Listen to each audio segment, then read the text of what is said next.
Chapter 101, Woman. Oh, woman. Gufei might be clueless regarding the online gaming scene, but only Ziyu would still not understand the surrounding crowd's intention after watching them try to outbid one another. These people clearly wished to use Gufei's ignorance of the game to get a sweet deal off of him. It truly was not an exaggeration for Ziziotion to say that this was swindling. With her hitting the nail on the head, this bunch of players could not help but display an ugly expression on their faces. Everyone came to the conclusion that Gufei had squatted there without saying a word, not because he was an idiot but most likely because he was pretending to be clueless. Not one felt good after realizing that they had just made a fool of themselves. While many left to save some face, a good portion of the duplicitous players still remained. All of them were presently staring hatefully at Gufei. Many players' emotional quotient had become low after being immersed in this VR game for quite some time. Feelings of shame and embarrassment were as intense in Parallel World as they were in reality. However, unlike in reality, they were not bounded by common sense or social obligation in game. If I did not like you, I could just beat you up. If I felt irked by your presence, I could just bash you up. Sometimes, the world in online games was just this unreasonable. Through this full immersion VRMO, all this became a bit more realistic. Still, the rules of the world had remained the same. Strength dictated who was in the right, combat solved everything. These were truer in online games. Strength took many forms and shapes. It could be an individual's prowess, a guild's force, or a crowd's might born at a certain time and in a certain place. On November 21, 1345, in Yanjuan City's cloud pattern main street, which the players had dubbed as the Peddler's Street, such a mighty crowd formed, or perhaps the players in this crowd only thought that they were mighty. After all, the gauge of strength was relative. In any case, this throng of players at Peddler's Street definitely thought that their superiority in number would make the opponent unable to match up with them. Gufei, who had just stood up from squatting in a corner, was of course the opponent that this crowd was referring. As was said before, a good portion of the rational players immediately left the area upon noticing that their intention to cheat the noob had been discovered. Only this group of irrational players remained after having their plan foiled and subsequently feeling that they had been had instead. The surrounding players now had another purpose besides their initial one. It was to stop Gufei from leaving so that they could have a good talk with him. Gufei felt vexed. Just like any novel's main character programmed to uphold justice, he demanded loudly, "What do you lot want?" No one spoke a word and just continued glaring at him. This group of people that had united due to their common interest only interacted with one another through eye contact and had yet to choose a representative. "If there's nothing else, I'm leaving," Gufei said. "Wait a moment."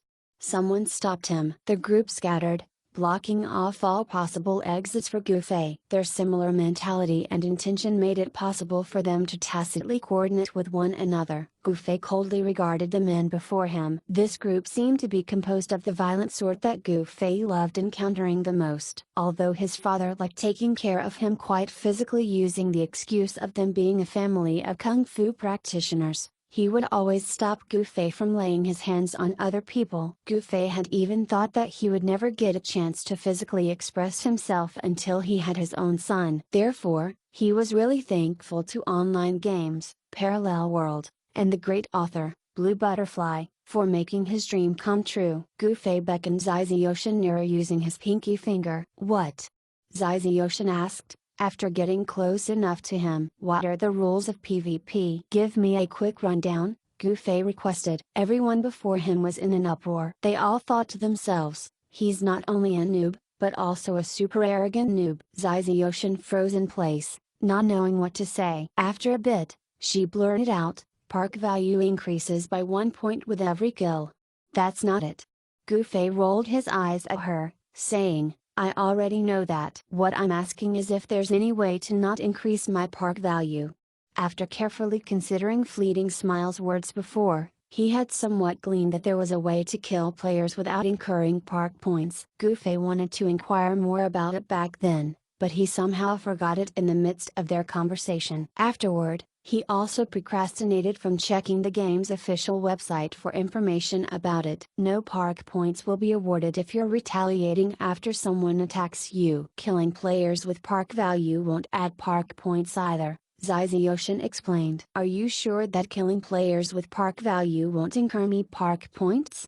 Gufei asked, skeptical. He doubted that none of the past deeds players he had bombarded with descending Wheel of Flames twice in Y City was without park value. That's only when you don't have park value yourself. It's a different case altogether if you do, Ziziotion clarified. Gufei understood now. With that, he gripped his sword firmly and faced the players surrounding him. Come at me.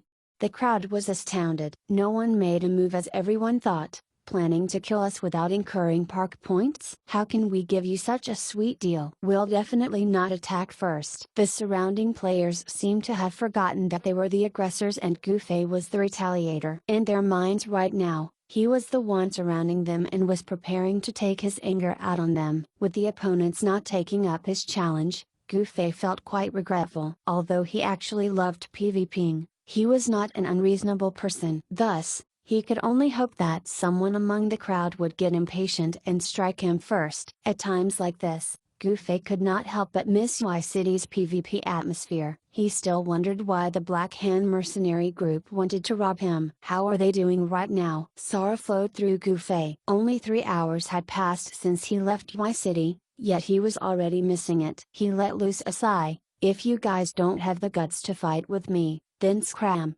His confident words and sorrowful expression unintentionally heightened the crowd's suspicion. These players circumstantially banding together naturally had deficiencies. The most obvious among these was the lack of trust and understanding between them. None was confident to solo Gufei, who had a top-grade weapon. This meant that they would have to rely on one another to deal with him. It was inevitable for them to think, I'm confident with my strength, but I'm not sure about these guys. Everyone eyed one another with apprehension, collectively thinking, that one's no good. His eyes clearly show his intention to rely on the others. In an instant, everyone had the ability, but the others did not mentality. None of them was able to abandon this thinking as they silently congratulated themselves for not being rash. Slowly but surely, the crowd surrounding Gufei thinned. All arrogantly made their way here, yet they left quite meekly. In no time at all, Gufei was left standing there alone. How annoying! Gufei exclaimed in disappointment. All it took to scare the enemies away was a few smug words and a sigh. Was he too domineering with his posturing? Don't worry, Ziziotion consoled, saying, you still have a chance to fight. Are you talking about those guys over there? Gufei glanced over to a corner of Peddlers Street. You've noticed them, too? Ziziotion asked in shock. I've spotted them long ago, Gufei confirmed. Why are you feeling so down, then? Ziziotion asked. Those guys are already on the menu. I thought I could fight twice, now, it'll just be once. That's what's saddening. Gufei explained, utterly dissatisfied. Violent Fei. Ziziotion extolled. Gufei squatted down once more while asking, why are they not coming over? They won't come over so easily, Ziziotion answered. Oh, seems like you know them, Gufei said. They're part of a certain gang in Yunjuan City. Whenever the players of that gang have their eyes on someone's top-grade gear, they'll find a chance to eliminate that player for him or her to drop the equipment. Seems like they've set their eyes on you, Ziziotion expounded. Is that so? Gufei once again swept his gaze over to that corner. The group of men over there had already left without a trace. Only a man with a stall was in that area, acting as if nothing out of the ordinary had just happened. They won't strike so easily, but they won't give up as well. They'll stop at nothing till you drop that sword, Ziziotion warned. Gufei knew the importance of keeping a low profile as well as not showing off one's wealth. Right now, however, he felt fortunate for owning a top-grade weapon like Moonlit Nightfalls. It could seduce players with evil intentions to provoke him into a PvP. He could use this chance to vanquish evil and maintain world peace if there was a need for that. Overall, it meant that there would be a battle to be fought. They're gone for now, probably leaving that guy behind to keep an eye on you. Once they find you alone in a secluded place, that's when they'll strike. Ziziotion said, they'll kill you today, tomorrow, and the day after. My point is that they'll remember your identity and keep on killing you until they get that sword of yours. Gufei nodded his head and casually asked, are you part of their gang? To hell with you. Stop treating me like I'm such a bad person. Ziziotion bristled. making Gufei feel dumbfounded. Gufei's expression was hard to read. Hesitating for a bit, he finally asked, "So why cover your face?" "To sell things," Ziziotion said, stomping on the ground. "Why must you cover your face when you sell things?" Gufei pressed on. "You wanna know why I'm hiding my face?" Ziziotion asked. She abruptly took off the veil she was wearing as she shouted, "Selling equipment. The price is cheap, so come take a look." Her crisp female voice compelled everyone to look over. Many male players' eyes flashed. A man darted over, bent down to inspect the cheap items on Ziziotion's mat, and eagerly remarked, "Not bad. I'll buy them all." "Babe, give me your price." 10 gold coins, Ziziotion dully said. "No problem."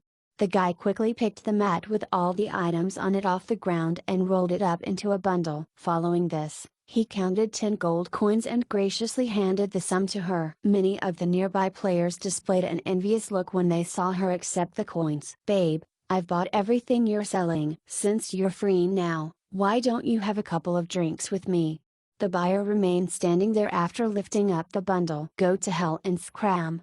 Ziziotion viciously snapped back, short of spitting at the person's face. Those watching were astounded by what they had just heard. The items on Ziziotion's stall were just average goods. Their total cost was indeed worth 10 gold coins. However, the items were of different professions. Logically speaking, none would purchase everything at once. Based on what was transpiring right now, it was clear that the buyer was not after the items. The sum of 10 gold coins was already high for the average players. The gist was that the man had spent quite a significant sum just to strike up a conversation with Ziziotion and to show off his wealth to others. All gawked at his show of wealth, not expecting that he would provide them a more exciting scene to watch afterward. The lady before their eyes was truly vicious. Not wanting to date the man after selling her items was fair. However, she actually cursed him rather showily. Only Gufei knew the reason for her behavior. Ziziotion clearly vented all her pent-up frustration on this pitiful man. Had he really wronged her this time around? Was she honestly trying to sell those trashy items? Gufei was at a loss. Whatever the case might be, the buyer before them had definitely been angered. No matter how beautiful Ziziotion was, no one could tolerate being shamed like that. Fuck.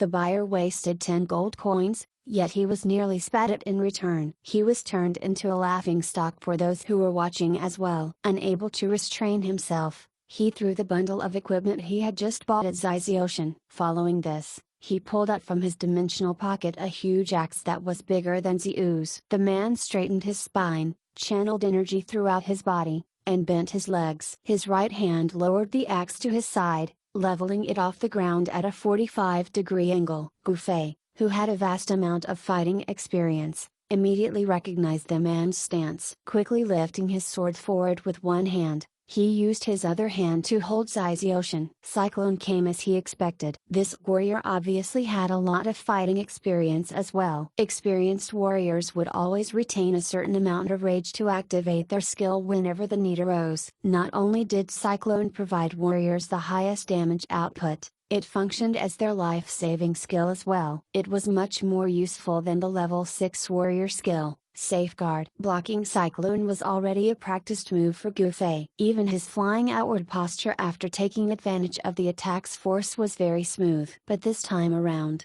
a slight mishap occurred when he took advantage of Cyclone's force, causing him to fly outward rather sloppily. The reason being his strength was just too low. Gufei holding Ziziotion while they flew outward was truly an impossible feat. Ziziotion became a dead weight that prevented him from properly being hurtled outward by the Cyclone's force. Although Gufei managed to use Cyclone's force to propel them outward, they did not fly in the air. Instead, the two tumbled on the ground from that attack like a pair of gophers, sending dust scattering everywhere. Gufei was alright. At the very least, he was able to stand up. He had high agility, so he managed to catch his footing despite everything happening in a split second. Ziziotion, meanwhile, was in a miserable state. Clueless of what was about to happen, she literally rolled to the ground when they were plunged outward by Cyclone. However, the even worse thing here was that she was still carrying the bundle of equipment that the warriors had thrown her way. It clung to the hem of her thief cloak and made loud clanking noises as she rolled together with it to the ground. Holding Ziziotion, Gufei failed to completely grasp the direction of the incoming force. Thus, The force of the attack sent his back banging against a wall. Pain quickly blossomed from his back and he felt as if his bones had been shaken loose. He raised his head slightly, just in time to see Zaizayoshin hurtling toward his direction like a guided missile. Her head was about to make contact with a wall. He hurriedly pushed Zaizayoshin to forcefully change her trajectory, resulting into her rolling quite a distance before finally stopping. "I'm so sorry." Gufei called out. "Big bro, get off from there." A voice came from beneath him. Gufei lowered his head and immediately stepped to the side. His foot was actually stepping on someone. The guy was one of the many players lining the wall with their merchandise. The man tried to dodge when he saw Gufei hurtling toward his direction. However, his legs had become numb from sitting all day long, so he proceeded to crawl on the ground instead. This unfortunately resulted into him being stepped on by Gufei. "Sorry, so sorry." Gufei apologized profusely. The man tumbled once. Facing the sky from where he was lying, he blurted out, "Don't worry about it." Gufei looked towards Zaizayoshin by the side. She slowly picked herself up from the ground, paused for a moment, and said, "Would have been better if I'd been killed."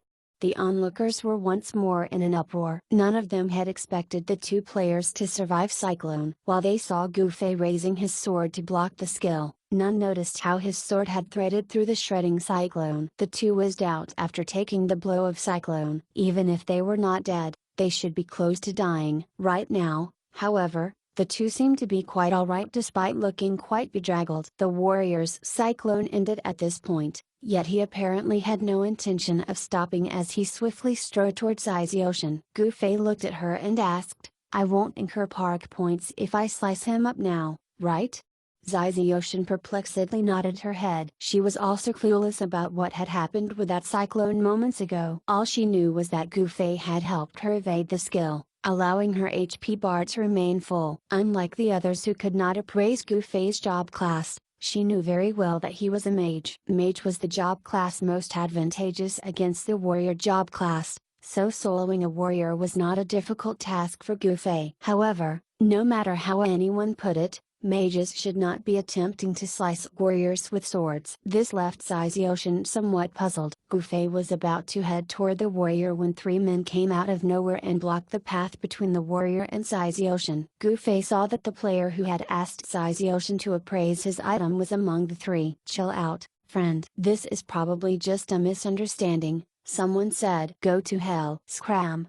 The warrior used Zaizayoshin's words from earlier. Lifting his huge axe and activating his charge skill, he swiftly knocked the person who had spoken several steps backward. The person was in a dizzy state even after stabilizing his footing. The two beside him quickly stepped forward upon seeing that the warrior could not be talked into seeing reason. The warrior on the left lifted his sword single-handedly and activated his charge. The thief on the right wielded his dagger, intending to circle the target and inflict backstab on him. Charge struck the opposing warrior, but since the skill's ability to cause a dizzy status effect did not have a 100% proc rate, the status effect did not get triggered. The person's skill proficiency and the opponent's level and equipment affected this interaction as well. The opposing warrior bravely ignored the other warrior's charge. Turning around, he cleaved his axe toward the thief who had crept behind him. The warrior moved his feet to prevent his target from positioning himself behind him again,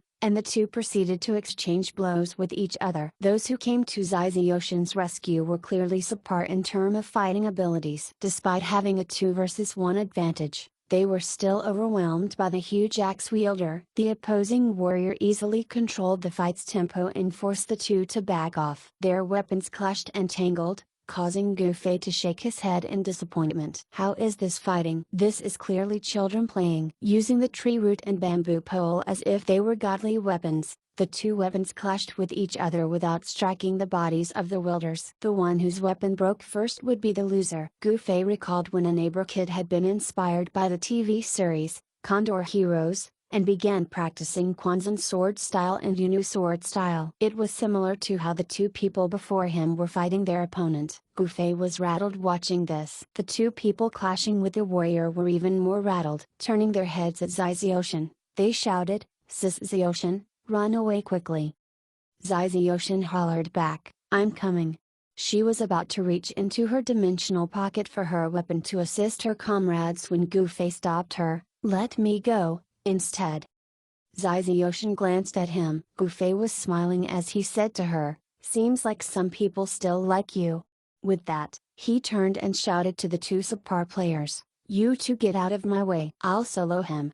The two had probably been waiting for this moment for quite some time. Not caring who had shouted, they quickly retreated to the side. Gufei coughed awkwardly as he took a few steps forward and stood in front of the huge axe wielder. The axe-wielding warrior squared his stance. He had been slashing away spiritedly for quite a while now. Managing to beat up the three players before had boosted his self-confidence to an unknown level. His heart could not help but thump in anticipation upon seeing Gufei's sword, Moonlit Night Falls, which was shrouded in black luster. The warrior was able to bully those three players before largely because their levels were significantly lower than his own. Each was equipping common grade equipment as well. Suddenly, the warrior noticed that the person he was about to fight owned the top grade equipment. Calming himself down, he immediately used appraisal on the person. And yet, he learned nothing. He tried gauging the opponent's ability using his eyes, yet he ended up becoming more perplexed about the latter. The black robe,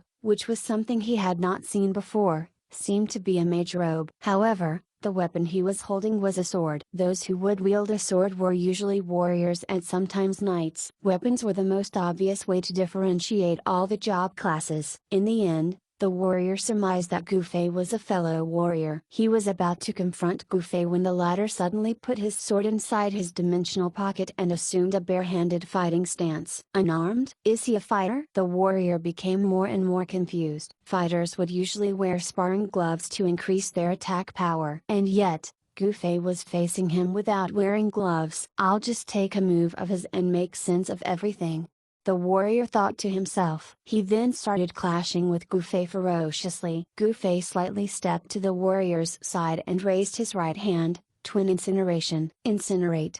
A fire lit up and the warrior was instantly enveloped by it. His heart was engulfed by fear. Fuck, he's actually a mage. Mages had a natural advantage over warriors. This was a fact every player knew. The warrior could bravely engage in a 1 versus 3 fight with his enemies before precisely because he had appraised that they were not mages and had lower levels. Ironically, this present opponent of his, whom he could not appraise, happened to be his warrior job class arch-nemesis. The warrior's arrogance immediately dissipated by half. Actually, Gufei kept his weapon out of consideration for the warrior. The warriors had definitely lost quite a bit of HP after engaging in a 1 versus 3 crude fight. Gufei was afraid that the warrior would be instant killed if he used either Moonlit Nightfalls or Sacred Flames of Baptism on him. For some reason, Gufei did not actually have the intention to kill this warrior, even though he would not gain park point by killing him. He deduced that his bare fists and average magic damage would enable him to prolong his fight with the warrior. The warrior saw his HP dip after he was hit with twin incineration. However, he quickly collected himself upon noticing that the damage dealt on him was not high. The large axe in his hand danced in the air as he began his own assault. Mages having an advantage over warriors was largely due to their higher agility. This allowed them to distance themselves from warriors and cast spells from afar that ignored the high physical defense of warriors. If the average mages could do this,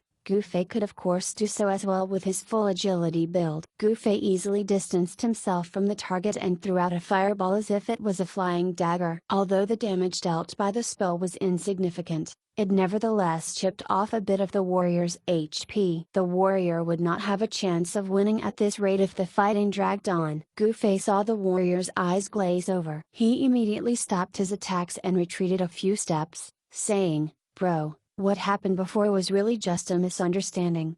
The warrior did not curse off this time, opting to stand quietly and listen to Gufei's words. With strength came the right to speak. This phrase was very true in online games. Zizayoshin also walked over at this moment. It's my fault. I've been in a bad mood these past few days and couldn't control my temper. I scolded people for no rhyme or reason. Sorry that I offended you." Zizayoshin gathered the equipment still sticking on her body and bundled all up once more. Taking out 10 gold coins, she handed everything to the warrior. "These things are for you. Here's your money, too. Consider everything as my compensation."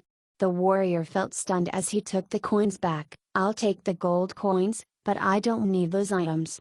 "Just take them."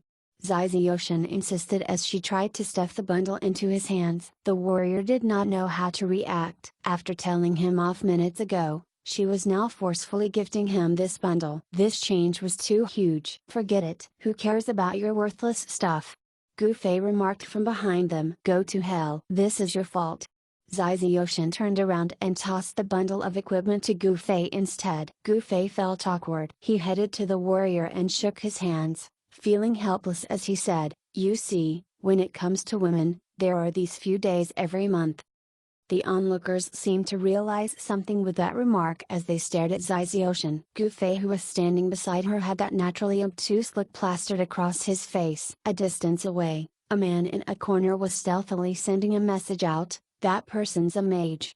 Chapter 102, a large-scale organization. The axe-wielding warrior left with his 10 gold coins. The onlookers also gradually dispersed when they saw that the show was over. Currently, the 3 teenage wannabe heroes, who had tried saving the damsel in distress, were stoically being complimented by Zaizayoshin for their efforts. Standing by the side and watching all these, Gu Fei tried to slip away. However, Zaizayoshin noticed his minute movement and hollered, "Stay there.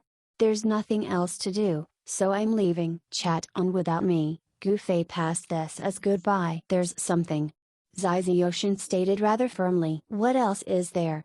Gu Fei asked, beaming. Zaizayoshin looked at him without saying another word. Gu Fei sighed, "Fine. Today's my fault for slandering you. I'm sorry."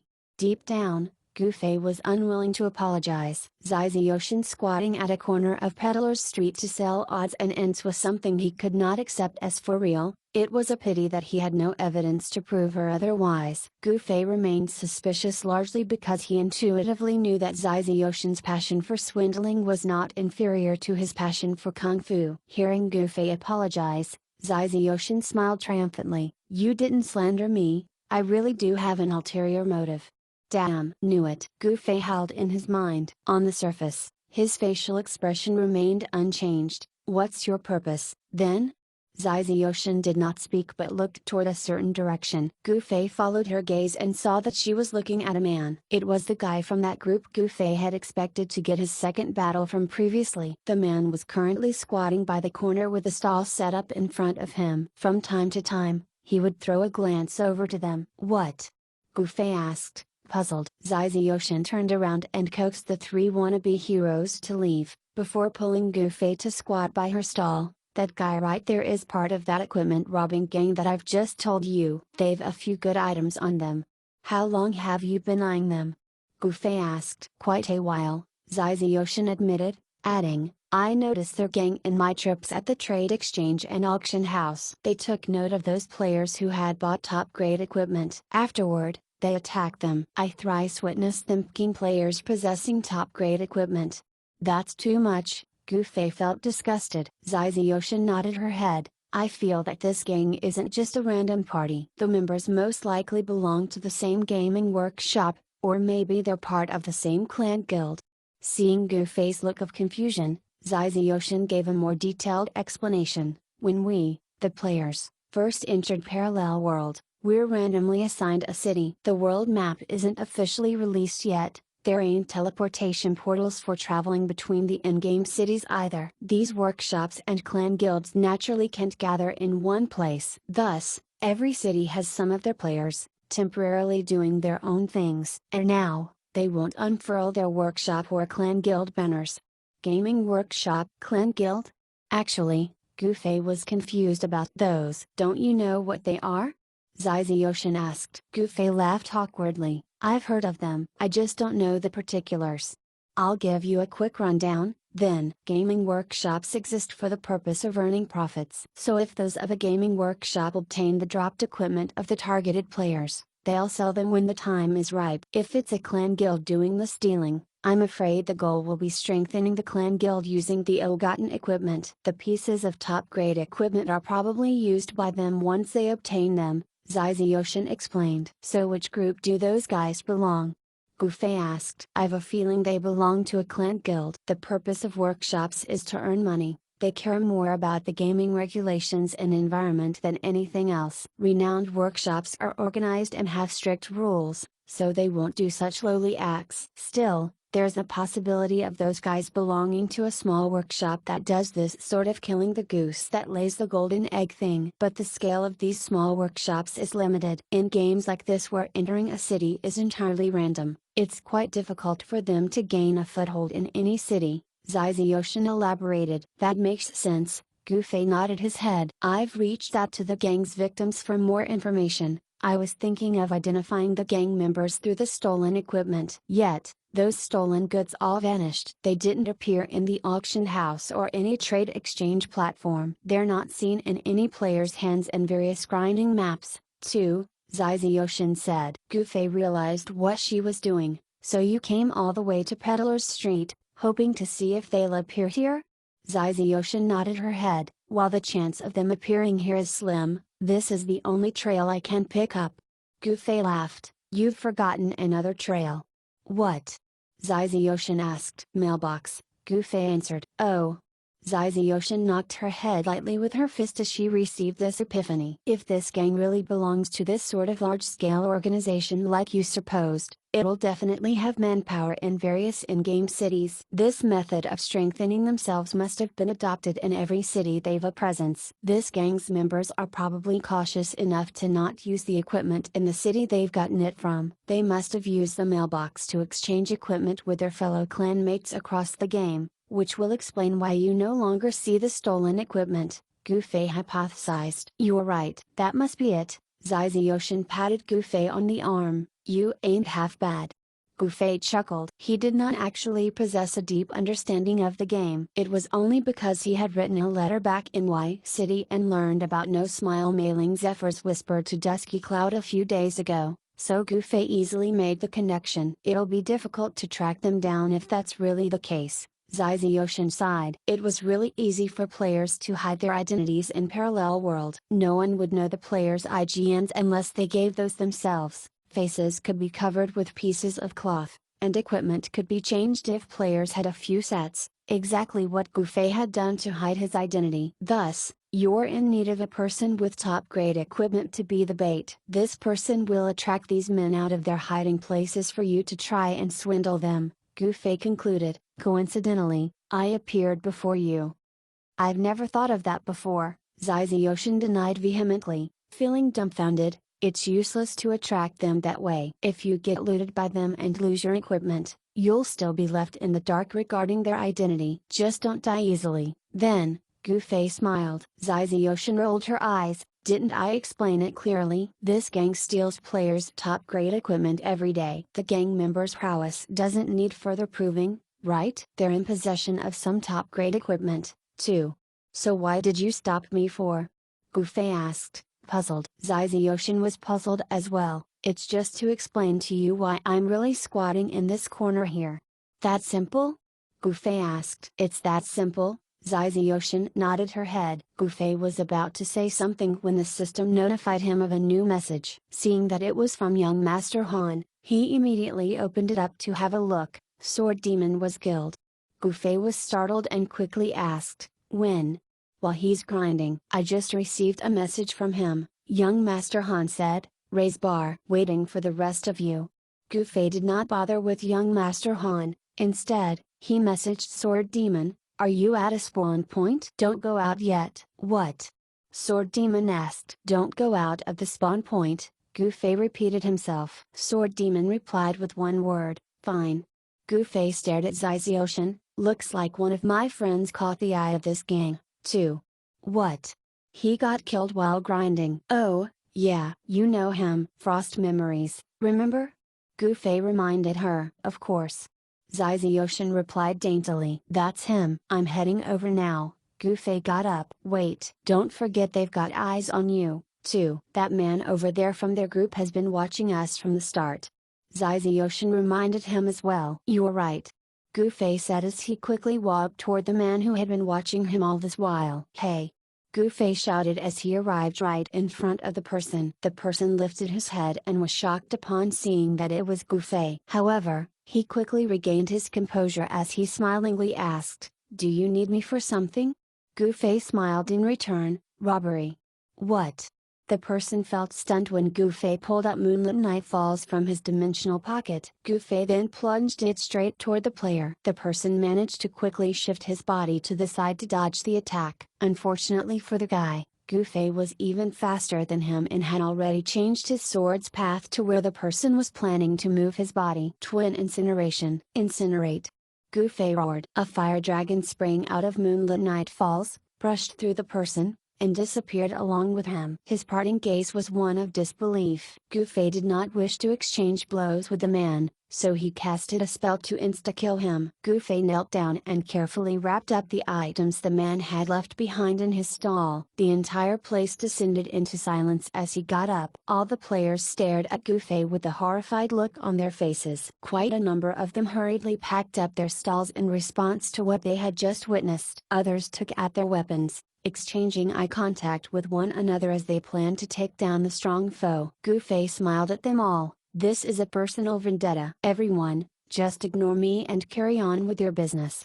Gufei headed toward the street exit under the crowd's gaze. Passing by Zizuyoshin's stall, he flicked something toward her with his finger and casually said, "This stuff here looks pretty good. It's my gift to you." Zizuyoshin caught it and inspected it. It was a crystal badge. The stats on it were garbage, but it had a very pretty design. Zizuyoshin pouted, "You robbers are the most annoying. There's not even a bit of elegance or skill in your techniques." Gufei laughed as he quickly left Peddler's Street. Silence reigned in the street. After Gufei left, everyone's eyes fell onto Zizuyoshin. Chapter 103, Appraisal Assistant. Gufei sprinted toward Ray's bar after leaving Peddler's Street. This sort of emergency meeting reflected on every member's speed. Gufei arrived at Ray's bar and found that young Master Han and Royal God Call were already there. One was drinking at the bar counter, and another was at a nearby table, writing his Mage secret manual. Not too long after, Brother Assist arrived. War Without Wounds entered the bar next. "Why is Sword Demon not here yet?" Young Master Han wrinkled his brows as he looked at the time. "Oh, I told him not to leave the spawn point," Gufei said. "Why?"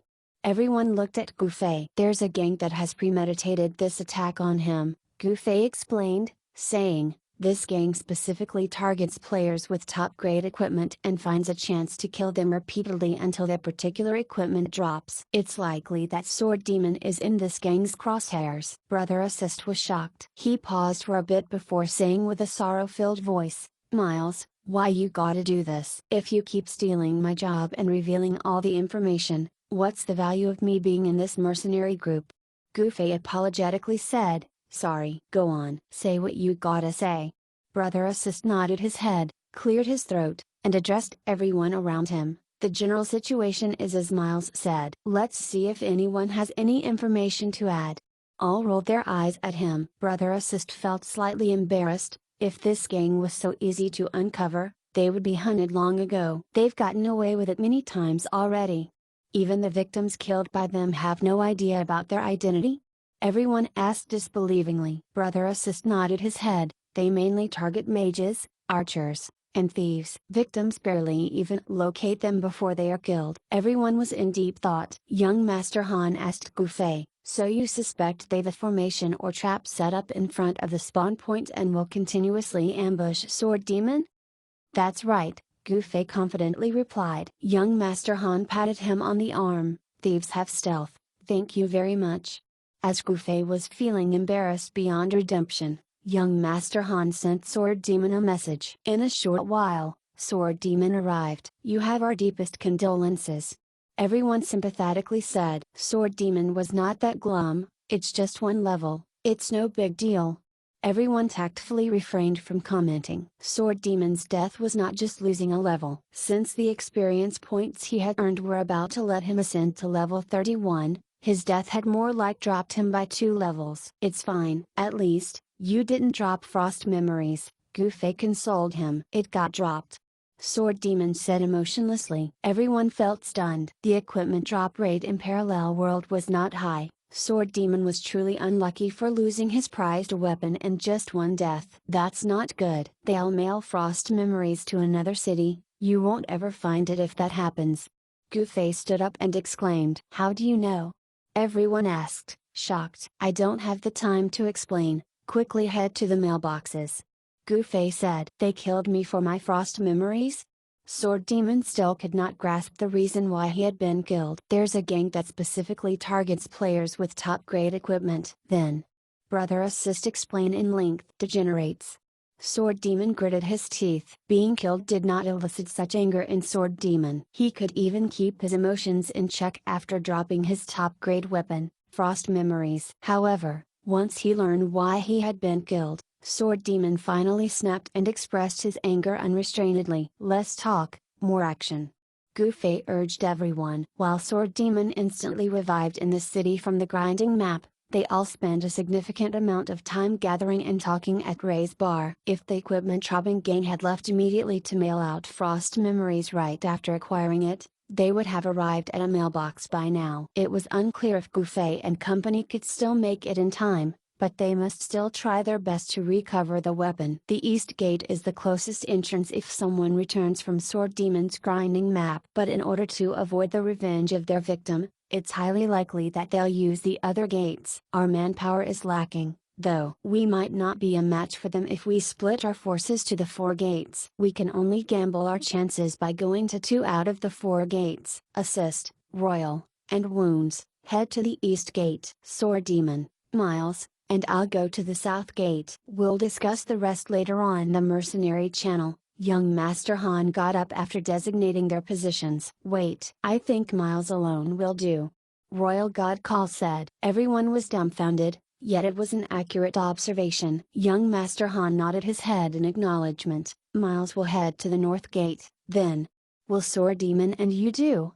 Brother Assist asked apprehensively. Young Master Han was a priest that had no combat power. Sword Demon was good, but he had just lost a level and no longer possessed Frost Memories. The strength of this pair got lowered significantly. Young Master Han, however, thought differently. I'm more worried about you 3. Can you guys manage without a priest? Fuck. Worry about yourself. Sword Demon, if you can't get Frost Memories back, it's definitely his fault. Royal God Call said indignantly. Sword Demon acquiesced. Fine. Roll out.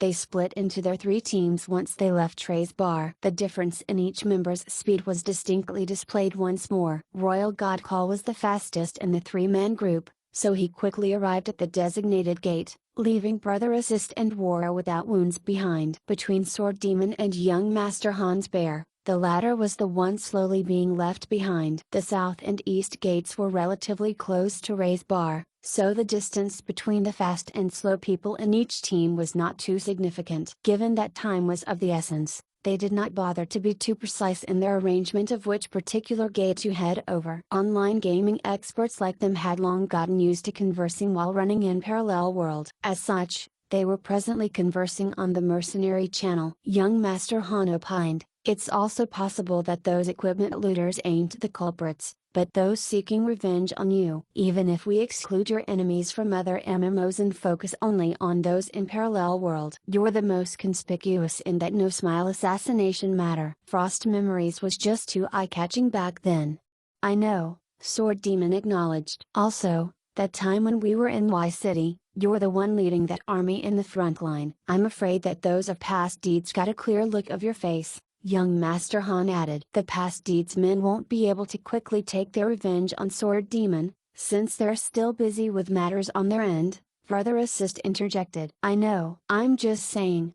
Young Master Han acknowledged. What do those guys look like? Sword Demon, you've yet to tell us, Brother Assist said. A mage, a thief, and an archer suddenly attacked me. I got insta-killed, so I didn't manage to take a good look at them. But I did manage to activate my appraisal skill right before I died. It landed on the thief ambushing me. He's wearing Storm Cloak that adds 12 points to agility and boosts attack speed by 5%, Shadow Boots that boost movement speed by 14%, Windbreaker Hat, Double Loop Belt, Wolf's Ring that adds 4 points to strength and agility, Candle Emblem that buffs HP by 2%, Ring of Strength that adds 2 points to its eponym stat, and lastly, Necklace of Speed that adds 2 points to agility. His weapon is called Dual Serrated Daggers that applies the bleed effect. Sword Demon reported everything in Onigo. In Parallel World, as long as the pieces of equipment shared a name, their basic attributes,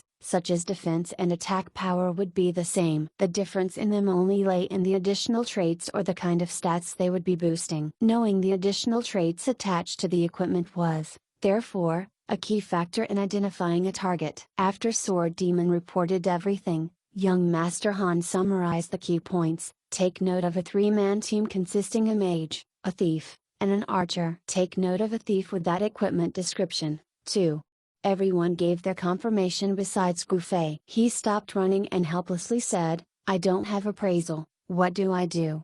There was no time, so everyone only broached this matter now. Fighting the opponents alone was not a problem for Gufei, but identifying them through the appraisal skill was a tough nut for him to crack. Having appraisal skill was not enough to do this task. The skill's rank must be high as well. Using the appraisal skill to identify players was very troublesome in Parallel World for a number of reasons. First, it would only succeed against players with lower level than the skill user. Second, the skill user would have to ensure that his or her appraisal skill was higher than the targeted players. Third, successfully appraising the targeted players was not 100% guaranteed. Its success hinged on the probability rate, which was similar to the chances of players hitting their targets in other MMOs. Fourth and last, even if appraisal was successful, it did not mean that everything about the target would be revealed. Out of the 9 equipment slots, the skill user could usually only view 4 or 5 of them. It was common for the rest of the items to remain obscure with question marks displayed on their description windows. Whatever the case might be, this trip was a waste for Gufei, who had not learned the appraisal skill. Brother Assist had the highest level of appraisal skill among the members of Young Master's elite mercenary group. Second was Sword Demon. Meanwhile, Young Master Han, Royal God Call, and War Without Wounds shared the third spot. With the mindset that a professional should not have such a glaring weakness, they had all made sure to train their appraisal skill. Assisting Gufei in identifying the targets was beyond these 5's capabilities. However, Sword Demon and Young Master Han were already the minimum limit. The other 3-man team was tight on manpower as well. After all, they had no priest to bestow heal on them. Fighting against the opposing team with such a balanced job class composition was already a tall task. Let's ignore him. Miles will just find some babes along the road to help him appraise the target. Royal God Call left Gufei to his own devices. The others thought Royal God Call was joking as they pondered on the matter. Unexpectedly, Gufei jolted with that one sentence and said to them, "Yeah, I'll do that."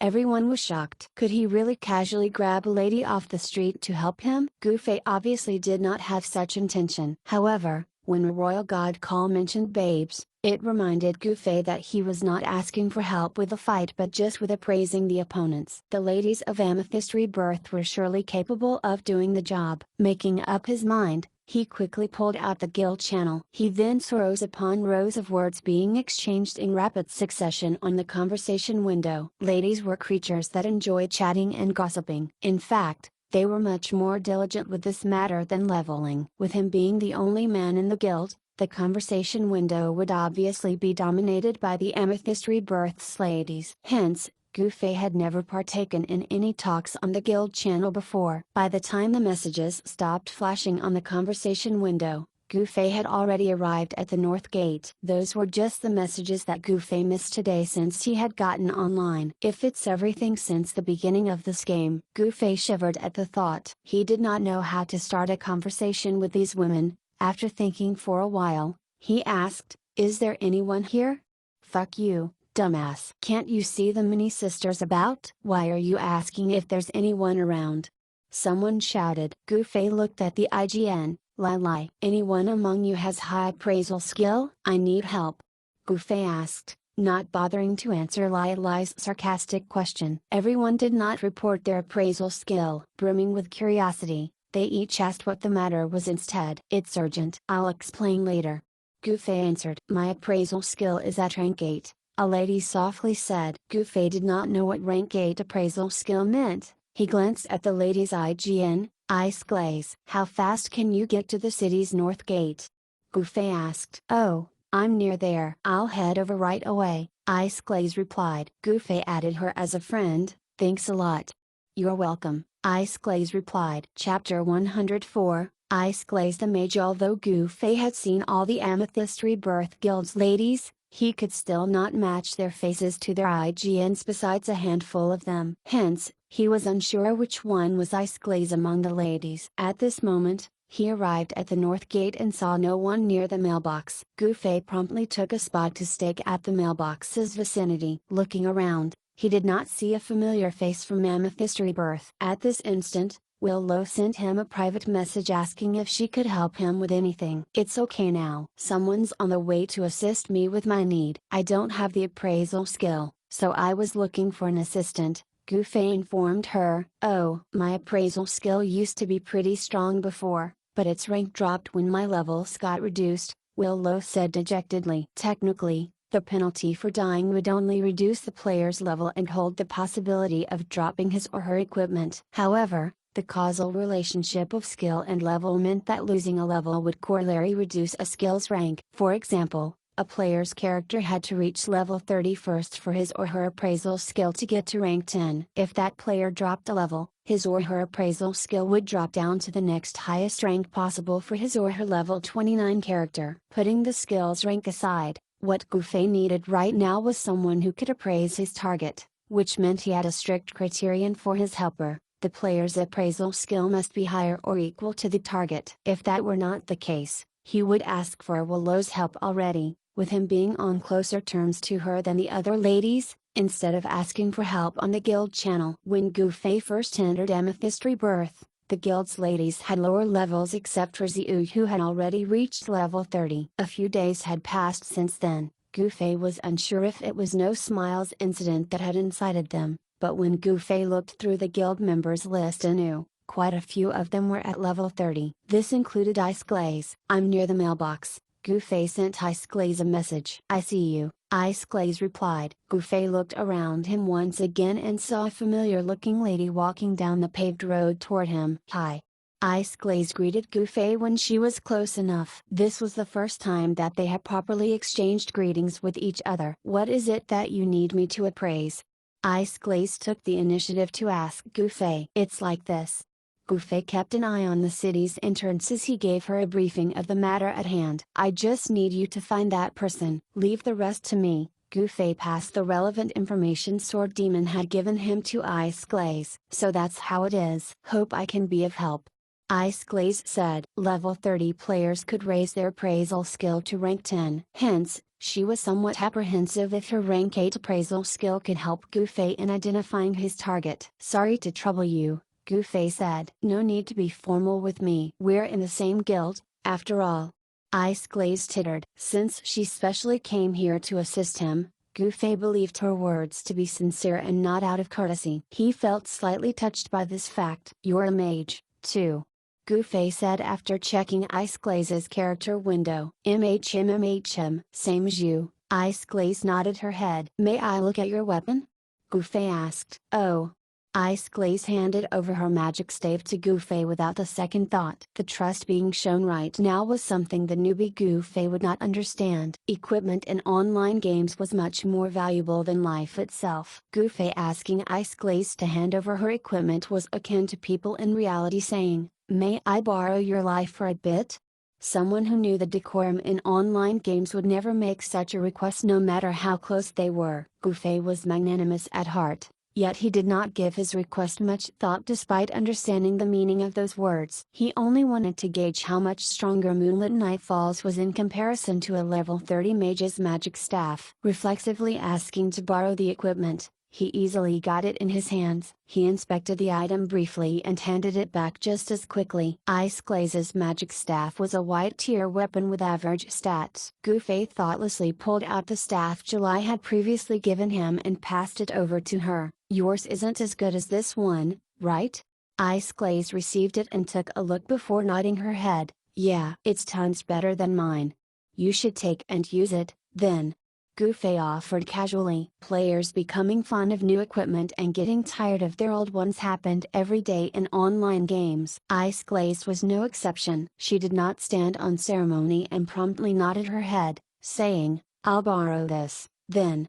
She really did not seem to consider Gu Fei as an outsider. Gu Fei continued to lock his eyes on the city gate before him. Ice Glaze followed suit, appraising the players that passed by. A while later, a team of 6 men appeared on the road leading toward into city. Judging from their equipment, they were a group of 1 thief, 2 mages, 2 archers, and 1 priest. They matched the job class composition Sword Demon had described to them. Gu Fei's eyes shone as he quickly pointed them out to Ice Glaze. She also noticed these men. Nodding her head in acknowledgement, she waited for the 6 to step into her appraisal skills range. The 6 crossed the city's archway entrance. Their eyes automatically fell on the mailbox and made a beeline for it. Gu Fei felt as if the answer was very obvious by now. As expected, Ice Glaze quickly appraised each and faced Gu Fei, nodding her head. The appraisal result matched the information given to her. The 6 arrived at where Gu Fei and Ice Glaze were standing just as he sent a message through the mercenary channel.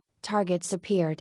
"Bro, are you sending something? Please make way if you're not," the thief addressed Gu Fei courteously. Players would need to touch the mailbox to mail things. Gu Fei was currently blocking the mailbox. Upon hearing the thief's request, he stepped aside quickly. The man flashed Gu Fei a friendly smile. Gu Fei matched his friendly attitude as he stood beside the mailbox, asking, "Bro, how should I address you?" "Nightmare of Death." The person smiled at Gu Fei as he activated the mailbox. "Good name."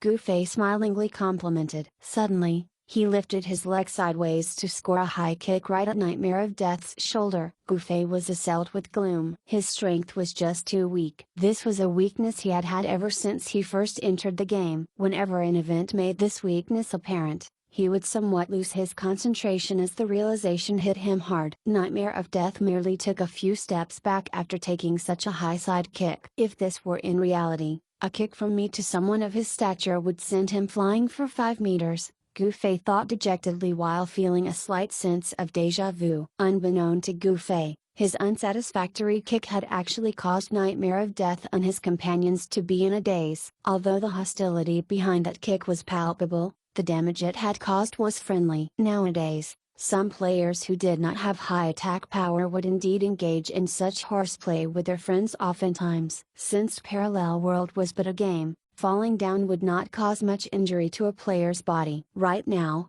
the problem was that Nightmare of Death was not buddy-buddy with Gu Fei. Naturally, they were not friendly enough for one to roughhouse the other. Nightmare of Death felt confused as he hesitantly regarded Gu Fei. Meanwhile, Gu Fei already recollected himself and sent another kick his way. Nightmare of Death saw the attack clearly this time and tried to dodge it. However, he found himself unable to do so, and the kick from Gu Fei connected with his skull. While the damage dealt by the attack was still insignificant, a foot imprint could clearly be seen on his face, looking somewhat unsightly. Nightmare of Death touched the huge footprint on his face, still at a loss regarding what was happening. His 5 friends finally reacted. The priest bestowed heal onto Nightmare of Death, the mages casted fireball, and the archers went through the process of shooting an arrow. As 2 balls of fire zoomed toward Gu Fei, he bounced about the PvP field to dodge them. While wearing off Fireball's tracking effect, he was swiftly increasing his distance from the 2 archers. The arrows the archers would release were faster than these balls of fire. If Gu Fei wanted to evade them, he would need to buffer them a little. The twang of bows resounded as arrows shot out from the 2 archers at this moment. Gu Fei clearly saw this and nimbly bent himself, easily evading the arrows and balls of fire altogether. Everyone was dumbfounded at what they had just witnessed. Just how precise was this person's calculation and skill? From their perspective, Gu Fei appeared to have calculated the chronological order of the fireballs and arrows' arrival. In actual fact, which pair of the attacks came first or last did not matter as they would head to the general direction of Gu Fei. He only had to leave his original position and the arrows would be easy to avoid while waiting for the fireball's tracking effect to wear off. It was not through Gu Fei's superb control but instead the heaven's kindness that the arrows had arrived together with the balls of fire. Therefore, they should bemoan their flawless coordination that had unknowingly created such a favorable scenario for Gu Fei. Gu Fei began this counterattack after dodging their assault. He had not initiated the attack at the start due to one reason: he had enough of being oppressed by park value. Thus, He manipulated the opponents into attacking him first. This allowed Gufei to take advantage of the PvP rule that let him kill without acquiring perk value. He darted toward the men. The two archers were just about to knock their second arrows and the mages were about to chant spells for their second fireball when Gufei swung his sword in a circular motion toward them. This caused the archer's arrow knocking to go awry and the mage's chanting to be interrupted midway, with the balls of fire extinguishing just as quickly as they were ignited. Once a mage's ball of fire formed, it would not stay afloat and wait for the spellcaster to shout, "Shoot!" The spellcasting process required a mage to complete the incantation. If the mage suffered an attack during this process, the spell would immediately be disrupted. At this moment, the air above the heads of Gufei and this group of men that had clustered together began to change color. The two mages and Gufei's expressions changed when they heard the sound coming from above their heads. Upon lifting their heads up, they indeed saw that a flame wheel had begun to take shape midair. Gufei felt stunned. He quickly looked backward and spotted Ice Glaze by the side with her magic staff raised high up. "Don't make it descend!" Gufei yelled at the top of his lungs as the fiery glow in the sky flashed. The flame wheel solidified and was about to land forcefully onto the ground. "Ah!"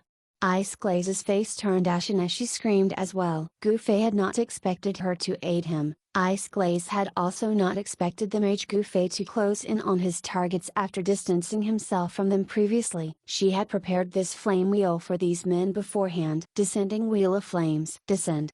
Afraid that her assistance would come too late, she had said these 5 words in one go. Why would she hold the spell's last command, anyway? But outside her expectation, Gufei had darted toward its area of effect. Right now, she could only watch Gufei and those men attempt to survive the searing flame wheel that was upon them. Chapter 105 Battle beside the mailbox. Evading the flame wheel was no longer possible for Gufei and the 5 men with its fast descending speed and proximity to them. It might still be possible for players to evade the descending wheel of flames spell if they had begun to make their getaway while a mage was still chanting its incantation, but in the case of Gufei and the others, no amount of agility would help them escape the flame wheel now, since they only tried dodging the spell when it had already formed. At this moment, only the inexperienced player, Gufei, was still hoping that the flame wheel would not descend. In the end, the flame wheel completed its descent and engulfed everyone within its AO. This was the second time Gufei had been hit with such a devastating attack after bearing the brunt of Ziu's cyclone back then. Right now, this flame wheel scorched him as well as depleted his HP. Why is it my friends who always end up hurting me? Gufei was depressed. Ice Glaze did not possess high magic attack power like Gufei. After all, an AO spell like Descending Wheel of Flames affected a large area, so the corresponding damage it could deal to each individual was rather low. Unless there was a large level difference, insta-killing using this spell was almost impossible. Gufei's ability to insta-kill players with his Descending Wheel of Flames had unknowingly created a shadow in his heart. So when Ice Glaze casted the spell, Gufei's nerves were severely frayed, causing him to utter a heartfelt prayer for a priest's timely intervention. No such thing happened, of course. Instead, Gufei discovered that the damage dealt by Ice Glaze's Descending Wheel of Flames was rather low, only managing to chip a bit of his HP. The 5 opponents Gufei was facing were clearly more experienced in fights involving spells. They remained unfazed while being blasted by the spell and even launched attacks on Gufei to take advantage of his reduced HP. With their side having numerical superiority in this 5 vs 1 PvP, they were not afraid of confronting Gufei. Gufei also awakened from his stupor. He quickly swung his sword upon seeing that the opposing mages were about to cast spells once more. The 2 mages tried to cast Twin Incineration despite its damage output being low. Gufei had just received damage from a flame wheel. Receiving the spell from them might not insta-kill Gufei, but its 5-second duration of burning effect would be more than capable of doing so. Unfortunately for the 2 mages, Gufei's reaction was faster than theirs. Just as they were enunciating the second syllable of Twin Incineration, Gufei's Moonlit Nightfalls swooped down and insta-killed them. Killing the 2 mages by hitting them with Ice Glaze's Descending Wheel of Flames once and Gufei's Moonlit Nightfalls twice was not surprising, as the opposing pair had low HP. As for the priest in their midst, He was still healing himself and did not realize that his teammates had stepped through the threshold of life and death. It was now the two archers' turn to panic, as Gufei engaged them in melee next. The two archers had originally assumed that their two mage friends would be able to kill off Gufei, but the two mages were the ones killed off by him in the end. Being weak in melee, the two archers performed in the fight more poorly than the mages. They tried to distance themselves from Gufei, yet the latter did not let them do so as he stabbed them twice. Gufei was a full agility mage, so the archers could not pull away no matter how fast they retreated. Actually, he was inferior to the two's running speed. But by simply extending his arm holding a sword forward, he was able to make up for this deficit. The archers were eventually pierced each in their backs. Just like the two mages before them, one flame wheel and two stabs turned them into streams of white light. After killing the four, Gufei finally faced the petrified priest who had raised his magic staff. The priest, who had just finished healing himself, turned to help his companions next. What greeted his sight, however, was their disappearing figures as Gufei killed them one by one almost instantly. The priest was now alone and helpless, yet Gufei felt not an ounce of sympathy for him. Gufei resolutely darted forward. The priest was obviously slower than Gufei, and these few meters shows this fact clearly. The escaping priest just turned his body halfway around when Gufei caught up to him. Twin incineration. Incinerate. Gufei happily called out, thinking of how the two mages from before must have felt vexed at having only chanted half of this spell's incantation. The priest obviously had an endurance build, as he survived Gufei's twin incineration. This was hardly unexpected for various reasons. Firstly, twin incineration dealt the lowest damage out of all the spells available for mages. Secondly, the weapons wielded by players could not influence the damage output of the spell's 5-second burning effect. Thirdly and ultimately, the priest could heal himself, so withering the spell was easy. Fortunately, Gufei was not careless and delivered another twin incineration to the priest. With the priest finally succumbing to this blow, Moonlit Nightfalls was able to regain its reputation as a weapon with monstrous spell damage. All this happened within a short time frame. When the fiery glow of Ice Glaze's descending wheel of flames dissipated, only Gufei was left of the 6 people that had originally been engulfed by the blazing flame wheel. So powerful.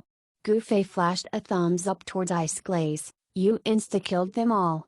Ice Glaze was nosy, however. Understanding everything, she smilingly said, my park value didn't increase. Her words reminded Gufei of his park value and he hurriedly checked his character window. His park value had the number 6 written in red by its side. Fuck.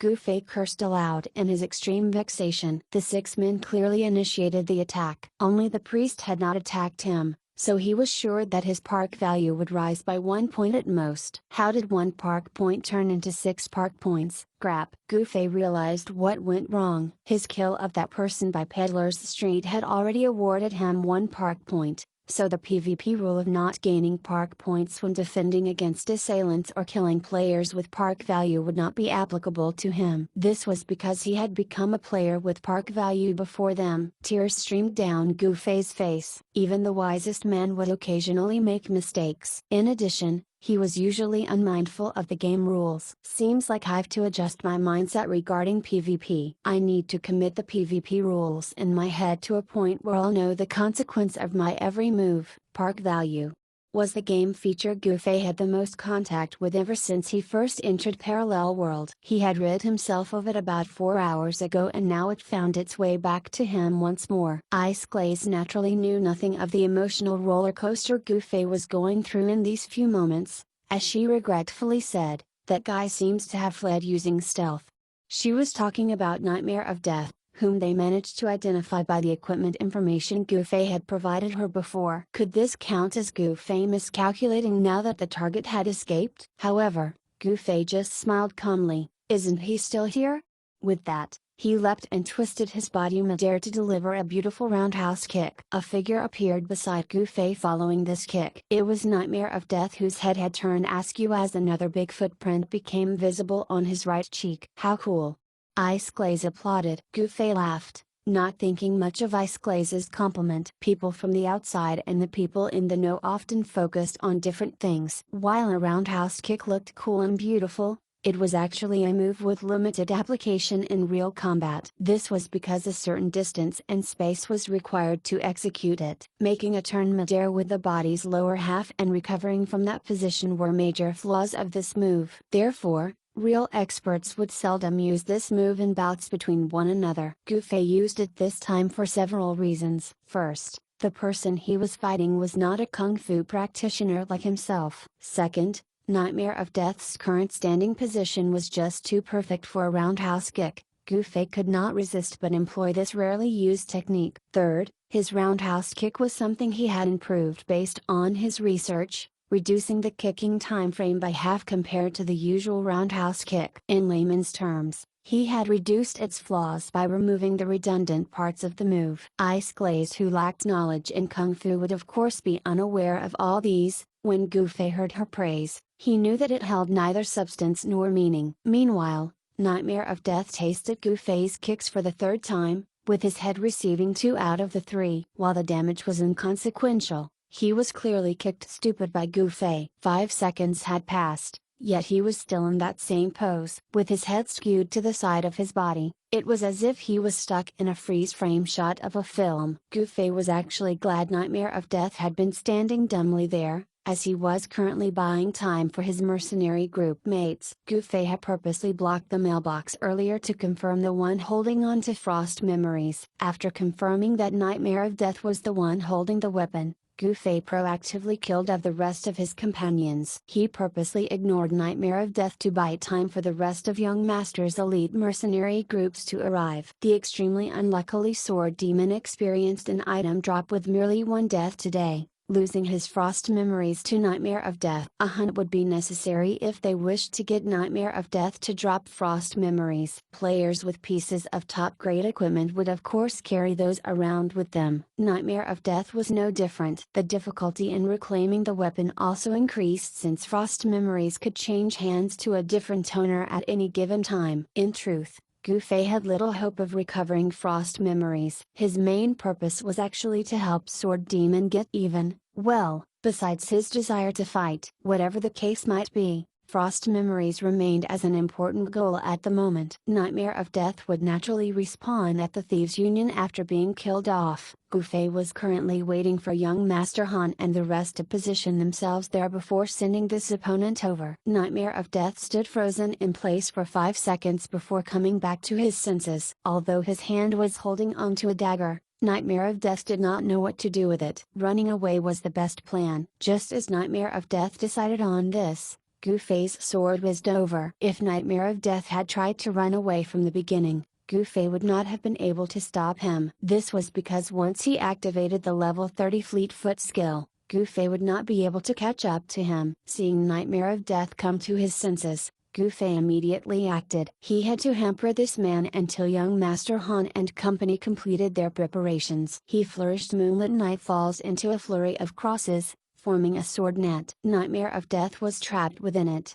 at a loss of what to do. Fortunately, he was able to successfully duck and block some of Gu Fei's blows. Unbeknown to him, this was intentionally done by Gu Fei. Being stuck in a stalemate, Gu Fei put up the facade of feeling anxious for his failed strikes to properly fool Nightmare of Death. And just like this, the opponent slowly regained his self-confidence. Although this opponent has the upper hand, I'm still able to defend against his attacks. Seems like my reaction time and speed ain't too bad. Nightmare of Death smugly thought to himself. My backup should be arriving soon, so I'll just keep at it. Both were actually thinking the same thing. And yet, the two's wish was not granted in the end. Gu Fei suddenly heard a high-pitched female voice shouting, "Oh, there's a fight!" Followed by a shocked voice coming from Ice Glaze, "Lai Lai. Ha, I've nothing to do, so I came to have a look. Turns out it's a fight. Let me give you a hand."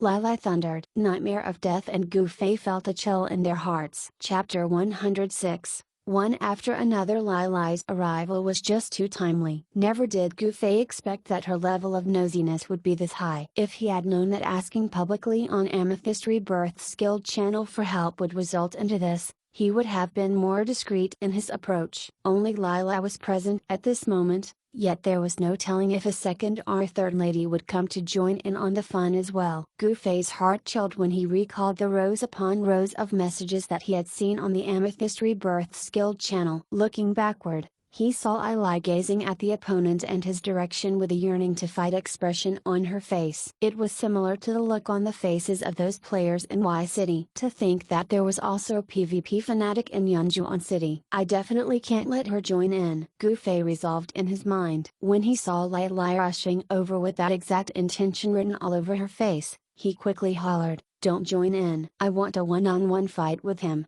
"Oh?"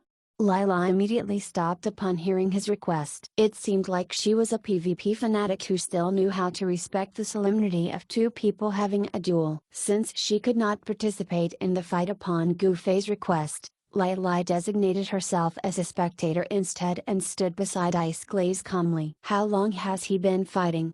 Lila asked Ice Glaze. "About 5 minutes now," Ice Glaze replied. Gu Fei had been fighting for about 5 minutes already. 5 minutes and the fight still can't be concluded?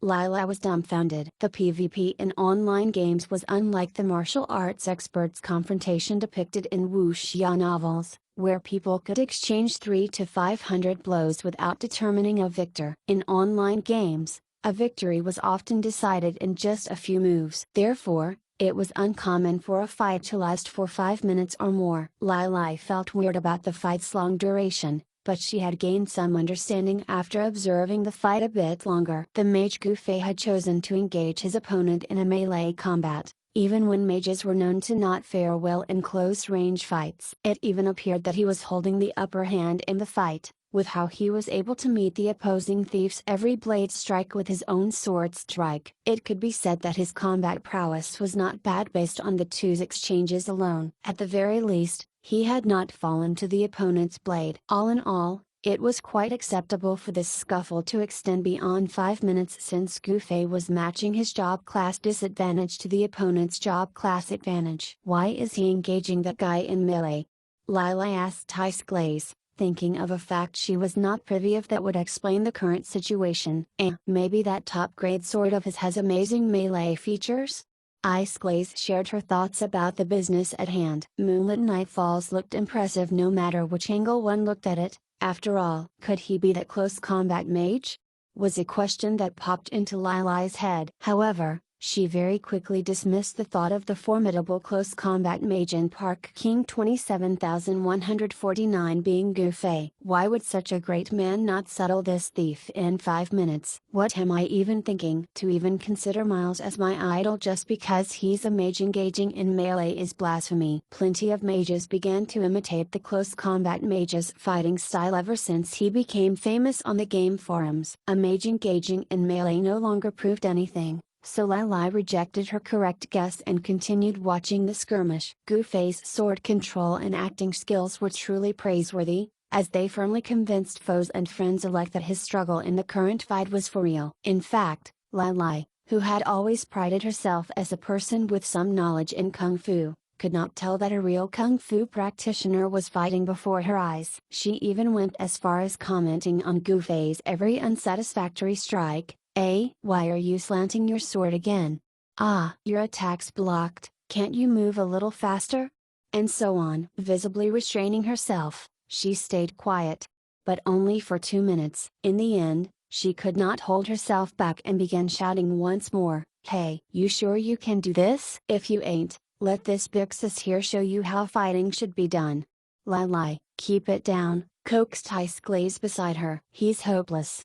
Lila moaned in exasperation. Ice Glaze did not comment on this. She had been watching the skirmish on the sidelines from the very start. Although she could not tell for sure that Gu Fei was deliberately going easy on his current opponent, he was undeniably responsible for eliminating the 2 mages, 2 archers, and 1 priest earlier. Gu Fei killing those 5 at once was not an easy task, even if her descending wheel of flames had lowered their HP. Furthermore, the 3 kicks Gu Fei had planted on Nightmare of Death's face were still etched deeply in her mind. If he's able to land kicks thrice on the opponent's face, How come he's suddenly unable to strike correctly at his enemy with a sword right now? Ice Glaze was truly an intuitive lady, as she was able to notice the minute details of the current situation. One lady was trying to deduce Gu Fei's intention, while another lady was busy shouting and disrupting his train of thoughts. Thankfully, neither of the ladies accidentally spoiled his plan. Speaking of plan, young Master Han and the rest seemed to be taking a much longer time than Gu Fei had expected. Gu Fei was starting to lose his patience, especially when he saw figures flash by the city entrance. With the archer range in Yunjuan City being relatively close to the North Gate and the inherently high agility of the archer job class, the two archer friends of Nightmare of Death that Gu Fei had killed off earlier had actually made their way back here before young Master Han and the rest finished their preparations. Don't worry about me. You guys eliminate the ladies over there, they're all from the same group. Nightmare of Death shouted. He was once again thankful that Gu Fei had insisted on fighting him one-on-one to the two ladies earlier. Not only did it stop the two women from joining in, it also gave his comrades ample time to return here. The two archers had actually been in a daze while making their way over here. This was because the two viewed Gu Fei as a formidable foe. Not receiving a reply from Nightmare of Death to their messages, they assumed that he had been killed off as well. The two then hesitantly decided to head over at the North Gate to make sure of everything. Strangely, they did not receive any report of Nightmare of Death respawning at the Thieves' Union on their way to the North Gate. Despite all this, the two never imagined that the sight that would greet them upon their arrival at the North Gate was of an alive Nightmare of Death still fighting with Gu Fei. They suddenly felt great admiration toward Nightmare of Death and shouted praises at him. "You're pretty good. It's no big deal." Nightmare of Death proudly accepted their praises. Gu Fei's 7-minute performance without wounding him had boosted Nightmare of Death's self-confidence by 7 folds. Gu Fei felt annoyed upon hearing Nightmare of Death arrogantly reject his companion's aid. Feeling spiteful, Gu Fei did not raise his sword as intended and instead hopped in the air, executing another roundhouse kick that brushed across Nightmare of Death's lips. Gu Fei had left 2 foot imprints on Nightmare of Death's forehead and right cheek, so he decided to leave his 3rd foot imprint on the latter's left cheek. Gu Fei admiringly eyeballed his handiwork after landing that kick. The indentation on Nightmare of Death's left cheek was lower than the one on his right cheek by half a centimeter. Gu Fei sighed. His kung fu training for his left and right legs seemed to not be in sync by half a centimeter. Witnessing Nightmare of Death suffer that kick from Gu Fei, the two archers felt confused. As they aimed their arrows at Gu Fei, the two asked Nightmare of Death once more, "Are you sure you can manage?" Nightmare of Death shook his head. "Was everything before just a dream? Why is this opponent unable to hit me with his sword but able to hit me with his foot? Just what's going on here?" Nightmare of Death was at a loss. Could it be that the move did not possess much damage, so the system deemed that dodging it was unnecessary? Nightmare of Death's thinking slowly deviated from the norm as he considered everything from a gaming perspective. Gu Fei was quite occupied with preventing Nightmare of Death from escaping, so he had no free hands left to deal with the two archers by the side. Lai Lai fortunately rushed over, roaring, "Leave these two to me."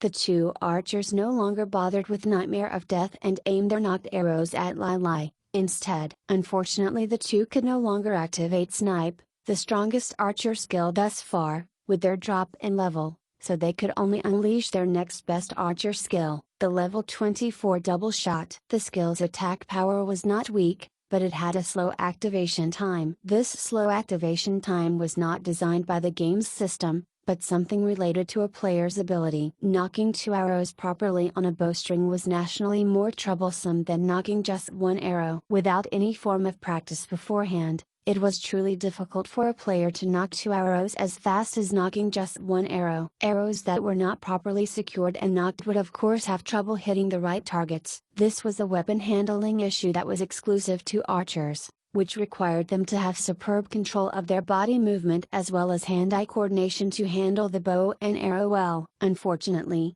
not many archers would spend time practicing their knocking skills, given that they usually fired off arrows from a safe distance or put pressure to incoming opponents just by firing warning shots. This resulted into a majority of the archers losing their dexterity and fumbling with their hands when faced with a situation requiring them to fire arrows on the fly. The two archers here were obviously part of the majority. Their hands trembled from the pressure of an enemy rushing toward them, preventing them from knocking arrows properly. The left archer was a bit quick-witted. Seeing that the warrior Lila was about to close in on them, he decided to shoot one arrow instead of two to save himself, activating the beginner skill, Power Shot. The right archer took inspiration from this and quickly fired off an arrow on Power Shot as well. The arrow each of them shot coincidentally formed an attack similar to Double Shot. Lila reacted properly to their attacks. Swaying her body, she evaded the first arrow completely and received the second arrow's full force. She responded like this because she knew that one arrow on Power Shot would not be enough to insta-kill her or anyone for that matter. After pausing for a bit to regain her balance,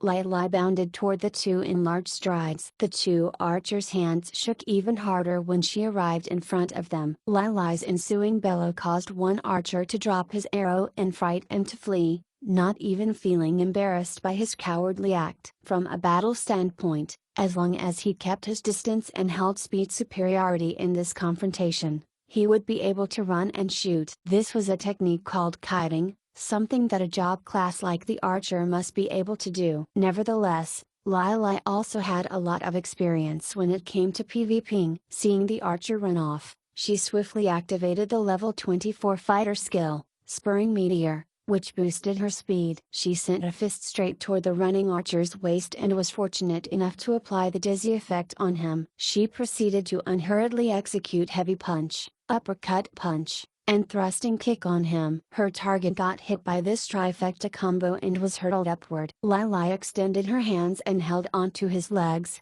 slamming him straight to the ground. White light flashed as the archer succumbed to death. Her execution is faster than cowards' saviors, Goofy thought to himself. While hounding Nightmare of Death, he occasionally checked Lila's way of fighting. He quickly deduced that that last slam of hers was Seismic Toss. Based on Coward Savior's movement execution speed, he would not be able to follow up Thrusting Kick with Seismic Toss. The two fighters Goofy knew had clearly allocated their stat points differently. The remaining archer did not stay idle while all that was happening. He took that chance to prepare Double Shot and shoot Lila with it. While the archer was preparing his attack, Ice Glaze, who had long abandoned her role as a bystander, moved to a range where she could hit him with her spells. Summoning the level 30 repeating fireball spell, she majestically unleashed it upon the remaining archer. She really does her chanting quietly. I couldn't even hear her voice when she casted that spell this time. Goofy also assessed Ice Glaze's ability following his evaluation of Lila's. A mage's spell casting was slower than an archer's arrow, so dodging an incoming spell was easier than dodging an incoming arrow. The archer sidestepped to evade the spell, only suffering a slight AO damage as repeating fireball missed. "Let me handle this,"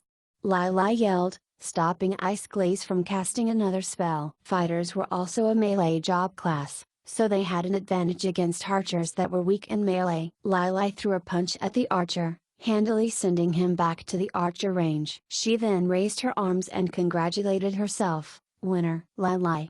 Ice Glaze chuckled. Clearly, this scene was not foreign to her. Lila used up quite a lot of her internal force while dealing with the two archers. Naturally, this so-called internal force of fighters was what the other job classes knew as mana. Internal force provided fighters the energy to activate their skills, just like how mana allowed priests to heal others. Lila sat down as she munched an apple to recover her internal force while hollering to Goofy, "You're too weak. Are you sure you can manage? Bring me in if you can't."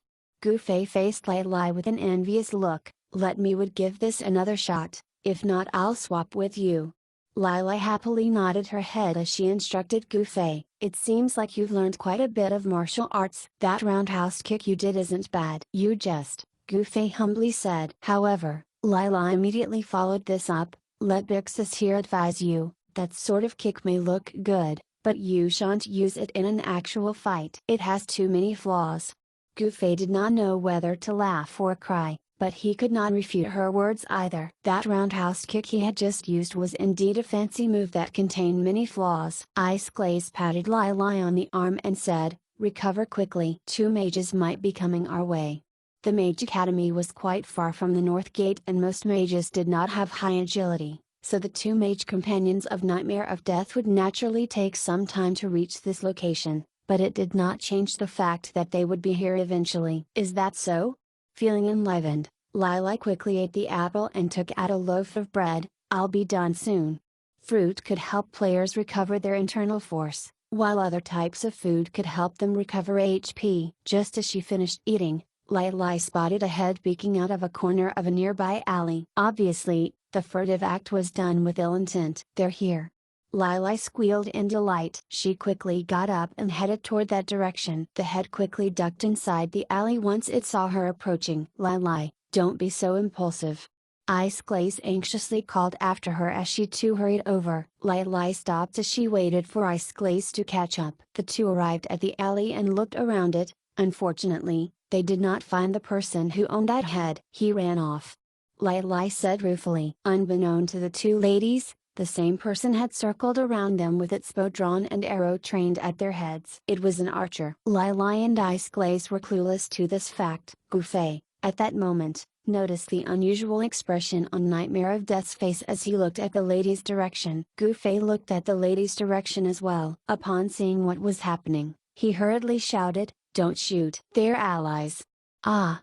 A scream rang out. The arrow had already been shot. The furtive head Lily had spotted actually belonged to Royal God Call. With his grasp of the archer job class appropriate combat style, it was apparent how brilliant of an archer Royal God Call was compared to the 2 from before. He knew very well the advantage of the enemies remaining oblivious to an archer's whereabouts. Thus, once Royal God Call realized that he had been spotted, he very calmly changed his strategic position instead of frantically using snipe. That alley Royal God Call had peeked from was specifically chosen by him because it had various escape routes. With his high agility, Royal God Call easily disappeared from inside the alley and went into an adjoining alley, having a clear view of Lily and Ice Glaze from his new location. The arrow whistled through the air with a sharp sound, clearly belonging to the archer job class strongest skill thus far. Snipe. An arrow on snipe from Royal God Call could almost insta-kill Ziu. As for Lily and Ice Glaze, Gouffé shut his eyes. His heart pounded loudly as he thought of ways to explain this misunderstanding to the 2 ladies. "Ah!" The ladies heard Gouffé's shout and turned around in time to see an arrow heading toward them at Mach speed. The projectile seemed to have enough force behind it to pierce through them. By the time they managed to scream, the arrow had already arrived before them. The snipe's speed was truly not something an average player could evade. Unexpectedly, the snipe did not puncture anyone as it slipped through the small gap between Lily and Ice Glaze's heads. The ensuing gust of wind that had trailed the arrow buffeted the ladies' faces as they paled visibly. "Phew, that was close." Royal God Call sighed in relief. Upon hearing his words, Gouffé opened his eyes and saw that the 2 ladies were still alive. He happily asked, "You missed?" "On purpose," Royal God Call arrogantly said. Nobody knew if he was telling the truth or not. "It's a good miss," Gouffé complimented. "No, you're missing the whole point. I purposely shifted the trajectory of my arrow. It's precisely because my shot's so precise that neither of them died."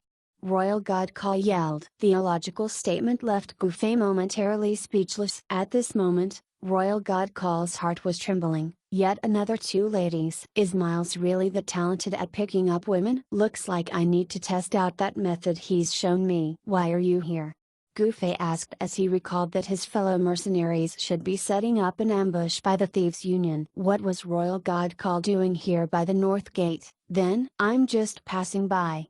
Royal God Call positioned himself behind Nightmare of Death while he answered Gouffé's question, sizing up the enemy thief. What are they up to this time? Gouffé wondered inside him. They must have discussed everything on the mercenary channel. Unfortunately, Gouffé currently had no time or ability to take a look at their discussion. "Hey, beautiful," Royal God Call ignored Gufei and greeted the two ladies instead. Lai Lai and Ice Glaze nodded their heads at him. Lai Lai had initially looked down on the archer job class. Dispatching the two archers from before reinforced her unfavorable opinion about the archers. And yet, Royal God Call's timely display of what archers were capable of made her reconsider her view and think that this expression had some merit. There were no trash job classes, just trash players.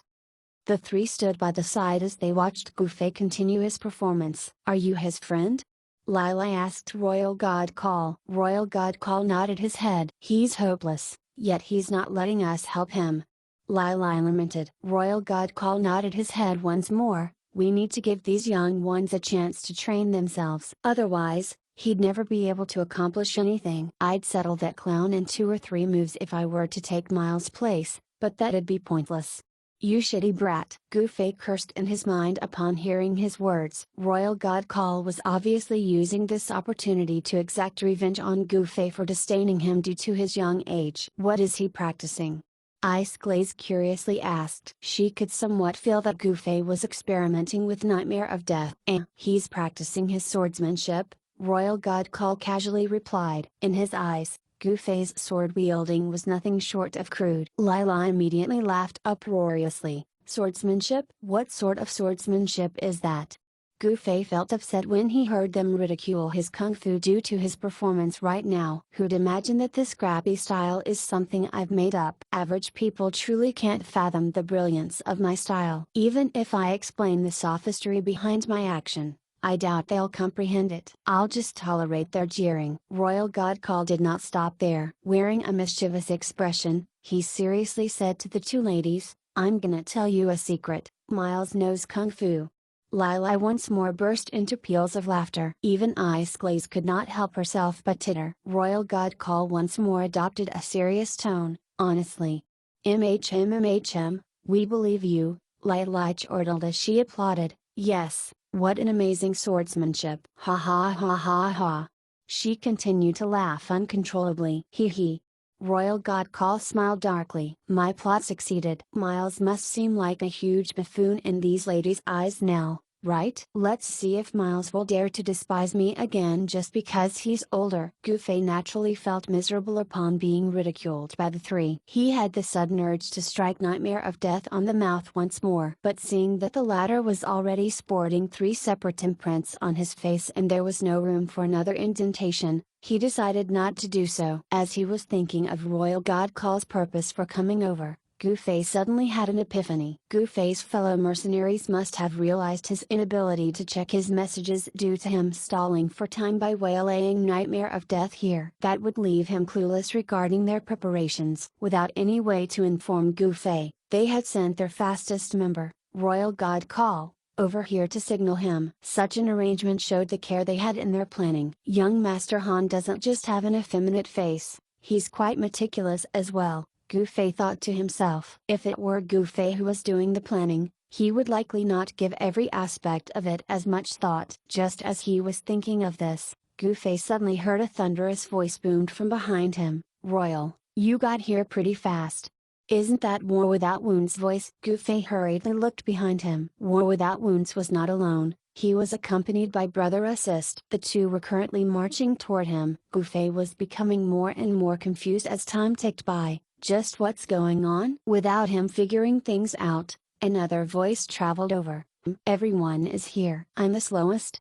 Gufei turned his head and saw young Master Han's pretty face. "Great. You've got him stuck here. Quickly hold him down. I'll personally settle him." Young Master Han instructed the people around him. Ice Glaze quickly understood everything. It turns out Miles is dragging for time. He's waiting for this person to have his chance to vent. Nightmare of Death stared at young Master Han in confusion, thinking, who is this person? When did I offend him? Gufei was still oblivious at what was happening. Arriving by Gufei's side, young Master Han waved his hand majestically. "All right, don't you have somewhere to be? Hurry up and log off already." War Without Wounds, Brother Assist, young Master Han, and even Royal God Call, these players that had long-range job classes, came here and sandwiched Nightmare of Death in their midst. Gu Fei stepped back. He looked bewilderedly as each of them stepped forward in succession. What's really going on? Just as his shoulder bumped against young Master Han, he received a private message. Head over to the Thieves Union. Read the rest of your instructions on the Mercenary channel. Chapter 107, Cat Playing with a Rat. Gu Fei left the PvP field by the North Gate and hurried over to the Thieves Union. On his way there, he took the chance to thank the two kind-hearted ladies who had assisted him with the matter at hand. Although Lai Lai's purpose for coming over was to gossip, she still helped Gu Fei a bit by dispatching the two archers. He had originally planned to thank them on the guild channel, but when he pulled up the conversation window and saw the rows upon rows of messages constantly getting updated, Gu Fei ended up reflexively closing it as he swore in his heart to never ever open the guild channel again. He then added Lai Lai as a friend and sent the two ladies an identical message: "Thanks for your help. It's fine to leave the rest to those guys." "You're welcome," Ice Glaze replied. "Where are you off to now?" Lai Lai asked. "Thieves Union," Gu Fei answered. "Oh."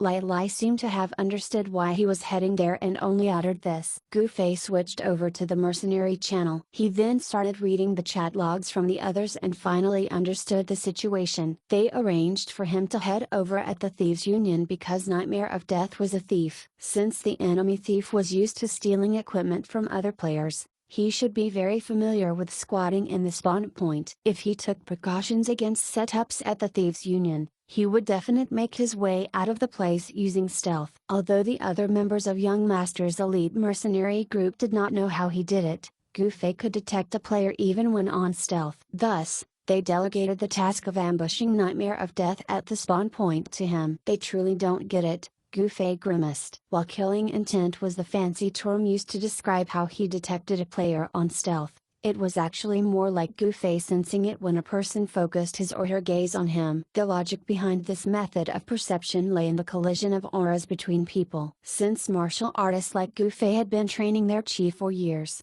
the energy flowing within them had of course become more robust than non-martial artists. Thereby, martial arts practitioners could perceive the slightest collision to their auras. Author's note: don't take this too seriously. After all, this is a YY1 novel, so it must be treated as fantasy and not science. Please note as well, expert martial arts practitioners are supposedly able to sense when others are looking at them to the point where they will awaken when asleep. This is in accordance to the several books and magazines that discuss about Kung Fu. Of course, the validity of these claims is up in the air. Hence, there is no need to focus on this passage much. Hey, if there are any outstanding martial artists who are reading this, do reach out to me regarding the veracity of this information. I will definitely be eternally grateful. Whatever the case might be, this method of perception needed one condition to work: a person had to focus his or her gaze onto Gu Fei. If this condition was not met,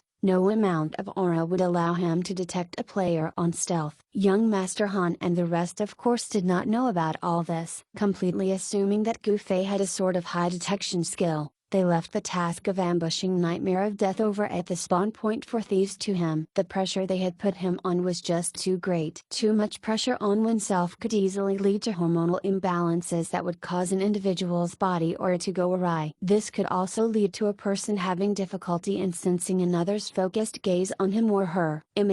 Looks like I can use that as reason if I fail to accomplish this task, Gu Fei thought to himself. He was never someone who easily backed away from a challenge, yet this group of misguided people had actually placed all their hopes on his aura. Is my aura that great? Gu Fei thought that this was highly unlikely. He sighed to himself as he hastened his pace. Anyway, this matter could be set aside as a future discussion. Meanwhile, at the mailbox by the North Gate, Nightmare of Death, who was sporting 3 large foot imprints on his face, was currently being surrounded by 4 men. Brother Assist blessed his fellow mercenaries with blessing of health. Following this, Brother Assist, Royal God Call, and War Without Wounds motionlessly watched young Master Han summon Holy Ball, the weakest offensive skill to date in Parallel World, and throw it at Nightmare of Death. This weak and slow skill's only merit was its piercing glow. But in order for young Master Han to keep up the act and buy time for Gu Fei, his holy ball would even miss to hit its target from time to time. Nightmare of Death flurried his dagger madly at each of them,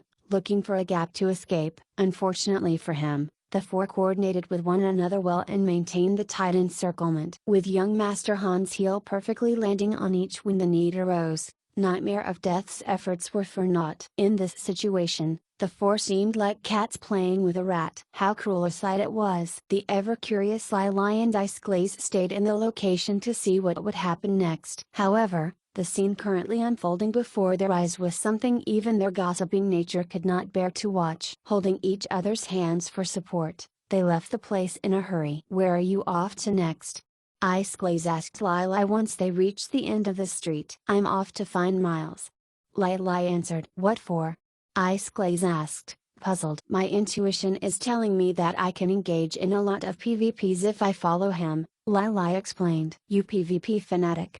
Iceglaze could not think of any other words more apt to describe her than these. Lila laughed sheepishly. Besides her who was passionate about PvPing, all the Amethyst Rebirth's ladies were pacifists. When all headed out to grind levels, they would occasionally rub some people the wrong way. But every time Lila stamped her feet in fury and tried to settle the matter with her fists, the other ladies would stop her and resolve the altercation with those people through negotiations and discussions. Players had collected quite a lot of experience points now that almost all of them were at level 30. If they could avoid PvPing, they would gladly do so. Seeing that it was a group of female players, others would more often than not be willing to make concessions. Sometimes, they would even make compromises in favor of the ladies. Hence, altercations with them never escalated into fights. Although Lila was ill-tempered, she was not the type to provoke people senselessly. Thus, it was difficult for her to find a chance to PvP. Seeing that Gufei was currently doing a big show of hunting a target until the person dropped to level 0, she could barely hold herself back from giving him a hand. Iceglaze, who was more sensible than Lila, tried her hardest to dissuade the latter from doing her plan. "Don't give Miles more trouble than there is. Be good and let's grind our levels instead." Lila was not swayed and said, "I'll just go over there and watch. If there's an urgent situation that needs assistance, I'll be able to give him a hand." "That'll be really cool. You just want to fight?" Iceglaze exclaimed. Lila gently pinched Iceglaze's cheeks, saying, "If I hadn't rushed over at the north gate in time, those two archers would have killed you." Iceglaze was speechless since Lila was right. Archers were the job class mages were weak against. Just one of the two archers back then would be enough to deal with Iceglaze. Besides this, she had no PvP experience since she was a real pacifist. Iceglaze still blamed herself for casting Descending Wheel of Flames to help Gufei earlier, as she only ended up hurting him. She criticized herself for messing things up with her lack of PvP experience. In conclusion, she would definitely not be able to match the archers with her skill alone. Even going against a warrior, whom a mage was known for being advantageous against, might not be a guaranteed win for Iceglaze. If it was not for Lila's timely arrival, things would definitely take a turn for the worse. "Hey, I bet you're speechless. Go grind your level." "I'm off to Miles' location." Lila turned around and ran. "Be careful." Iceglaze shouted after her. Lila waved her hand in acknowledgement as she continued running onward. Nightmare of Death HP was being grinded down dangerously close to 0 by young Master Han's Holy Ball, but his reinforcement had yet to make an appearance. Since the opposing mages did not possess Gufei's all-agility build, coming here from the Mage Academy would definitely take them quite a while. Meanwhile, the two archers' deaths were not in vain. Realizing that their fighting capabilities were not sufficient to deal with the enemies, they were now gathering more players to prepare for a group assault. Naturally, young Master Han and the others, who were also experienced combatants, were well aware that Nightmare of Death's reinforcement was on its way. According to the information Brother Assist had collected, this gang had many members, decent equipment, great fighting capabilities, and great unity. Young Master's elite mercenary group only had 6 members. It was impossible for the mercenary group to match against such a team, so every second counted. "All agility mage, have you arrived?" Young Master Han asked Gufei. "Almost. I can see the entrance from my position." "You guys can act now," Gufei answered. Young Master Han immediately gave the order on the mercenary channel, "Finish him." However, the three only stood there dumbly, asking one another on the channel, "Who did this guy attack at the start?" "I forgot." All three collectively answered. Young Master Han was pissed. Look at how far we've come, yet you're still arguing over one park point. The three stared at young Master Han as they said on the mercenary channel, aren't you the same? His HP is so low, even your holy ball can kill him. So why ain't you doing anything? I'm a pure and noble priest. How can I allow such a dirty thing like park value taints me? Young Master Han asked disdainfully. Everyone exhaled in disbelief. You fucker. Gu Fei, who was lying in wait at the Thieves' Union, had reason to be angered by his statement. Would that not make him similar to Super Mario, the plumber who was always going through big and small sewers? Gu Fei did not know where Sword Demon was hiding, but his emotionless voice came through the mercenary channel. Stop arguing, he truly hasn't dipped into something like park value before. Oh, my information on him hasn't covered that. Brother Assist exclaimed. What? Is he a clean freak? Royal God Call asked. TSK. Gu Fei clucked his tongue in displeasure. You guys planning to dawdle till the opponents realize we're dragging for time to set up an ambush, so that they can make their preparations? Young Master Han asked. Since Sword Demon was most familiar with him, he could already visualize that amiable expression decorating his face right now. As for the other three mercenaries, they were seeing this friendly smile in real time. War without wounds showed the decisiveness of a grown man right there and then, cleaving into nightmare of death without another word. Miles, he's dead. Young Master Han informed him. Got it. Gu Fei, who was situated right at the entrance of the Thieves' Union, peeked inside and spotted the newly respawned Nightmare of Death without the three footprints on his face. Immediately after respawning, Nightmare of Death headed outside. That saves me time.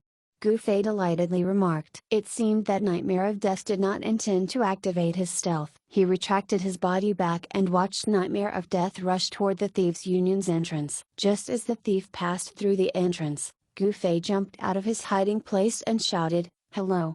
All the nearby players, including Nightmare of Death, looked at the origin of the shout. It's you.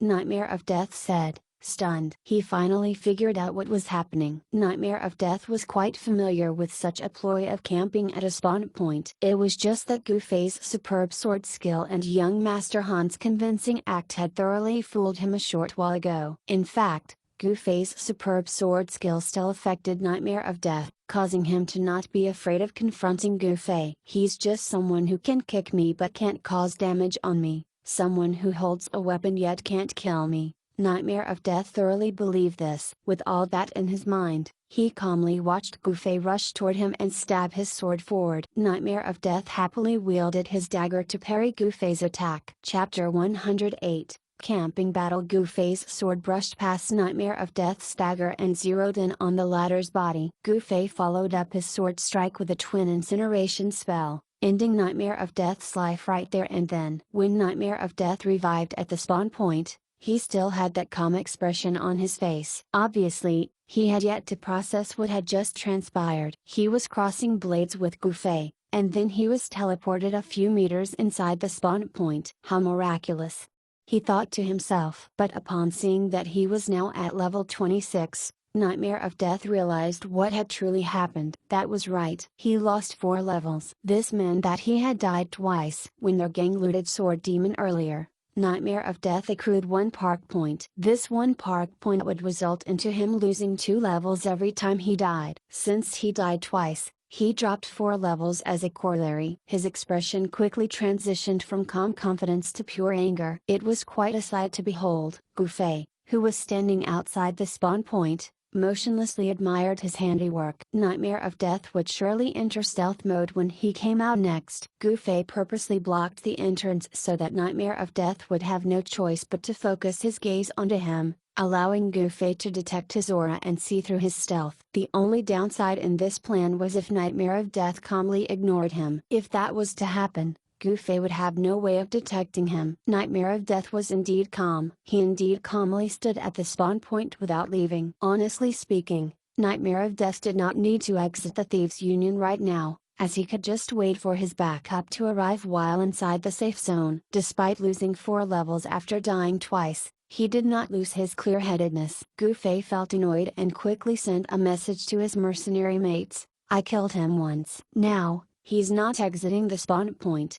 Everyone was equally annoyed. Fooling an experienced combatant like Nightmare of Death into leaving the safe zone to die once more was a tall task. What a lucky bastard.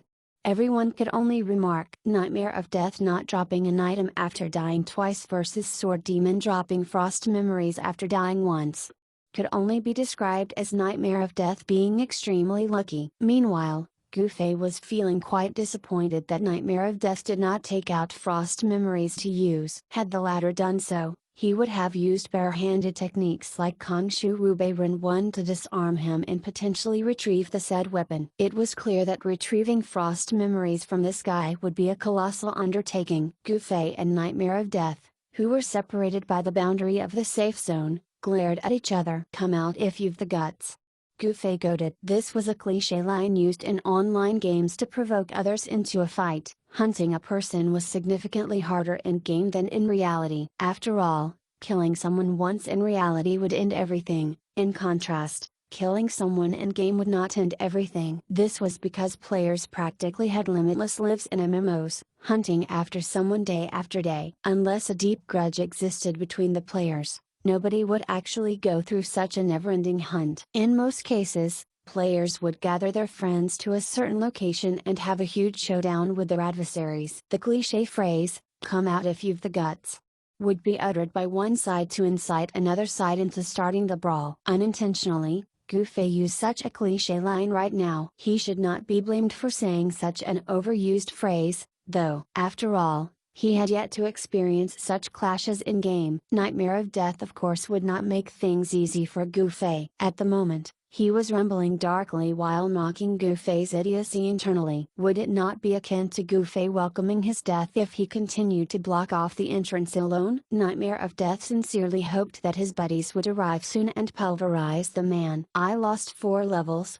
so we gotta kill this guy and his friends at least 4 times. Oh, right. There are those 2 chicks as well. Guess twice each will do. Nightmare of Death was still in the mood to demonstrate his kindness, albeit only toward the women. The mindset of going easy on women was evidently ingrained deep inside the male population in the gaming community. As he reveled at the thought of exacting vengeance, Nightmare of Death forgot to ask Gufei why he was getting pursued relentlessly. Gufei and company were naturally glad that he did not remember to ask such a question. As long as Nightmare of Death remained oblivious of Sword Demon's connection to their hunt, they would have higher chances of retrieving Frost Memories. How would they know who Frost Memories would end up with if their opponent had dozens of men to pass it over? This was why Sword Demon had not revealed himself all this while. What's the situation over there?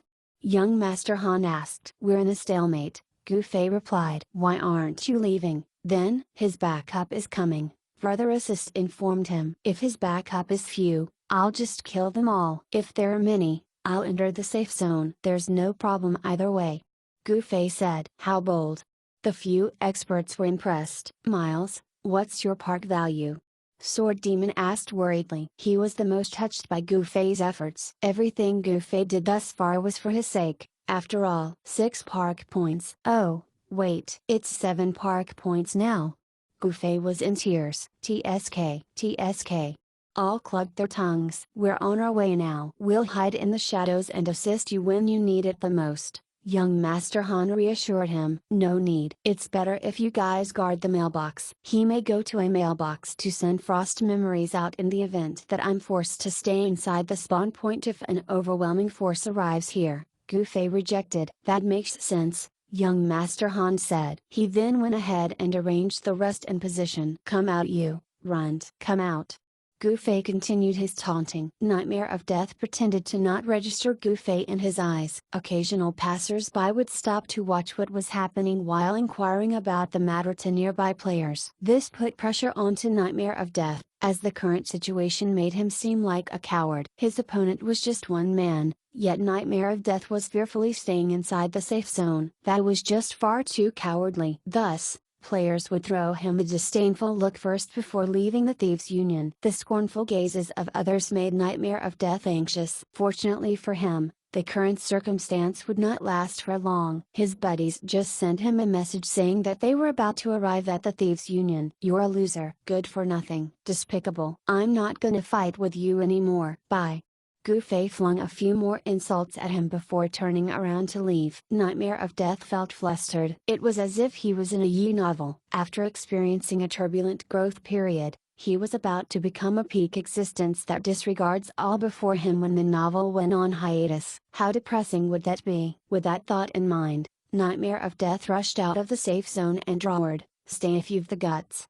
With Nightmare of Death's first step outside the safe zone, a fiery glow engulfed him as he heard the word incinerate. His vision blurred as he lost his senses for a moment, and then he found himself back in the safe zone once more. Gufei's figure appeared by the entrance. "You called?" "Haven't gone that far yet." Nightmare of Death's whole body shook visibly as his chest was filled with extreme vexation. "Ah, you dropped something." Gufei bent over and picked up the item. "Dual serrated dagger? Is this yours?" He.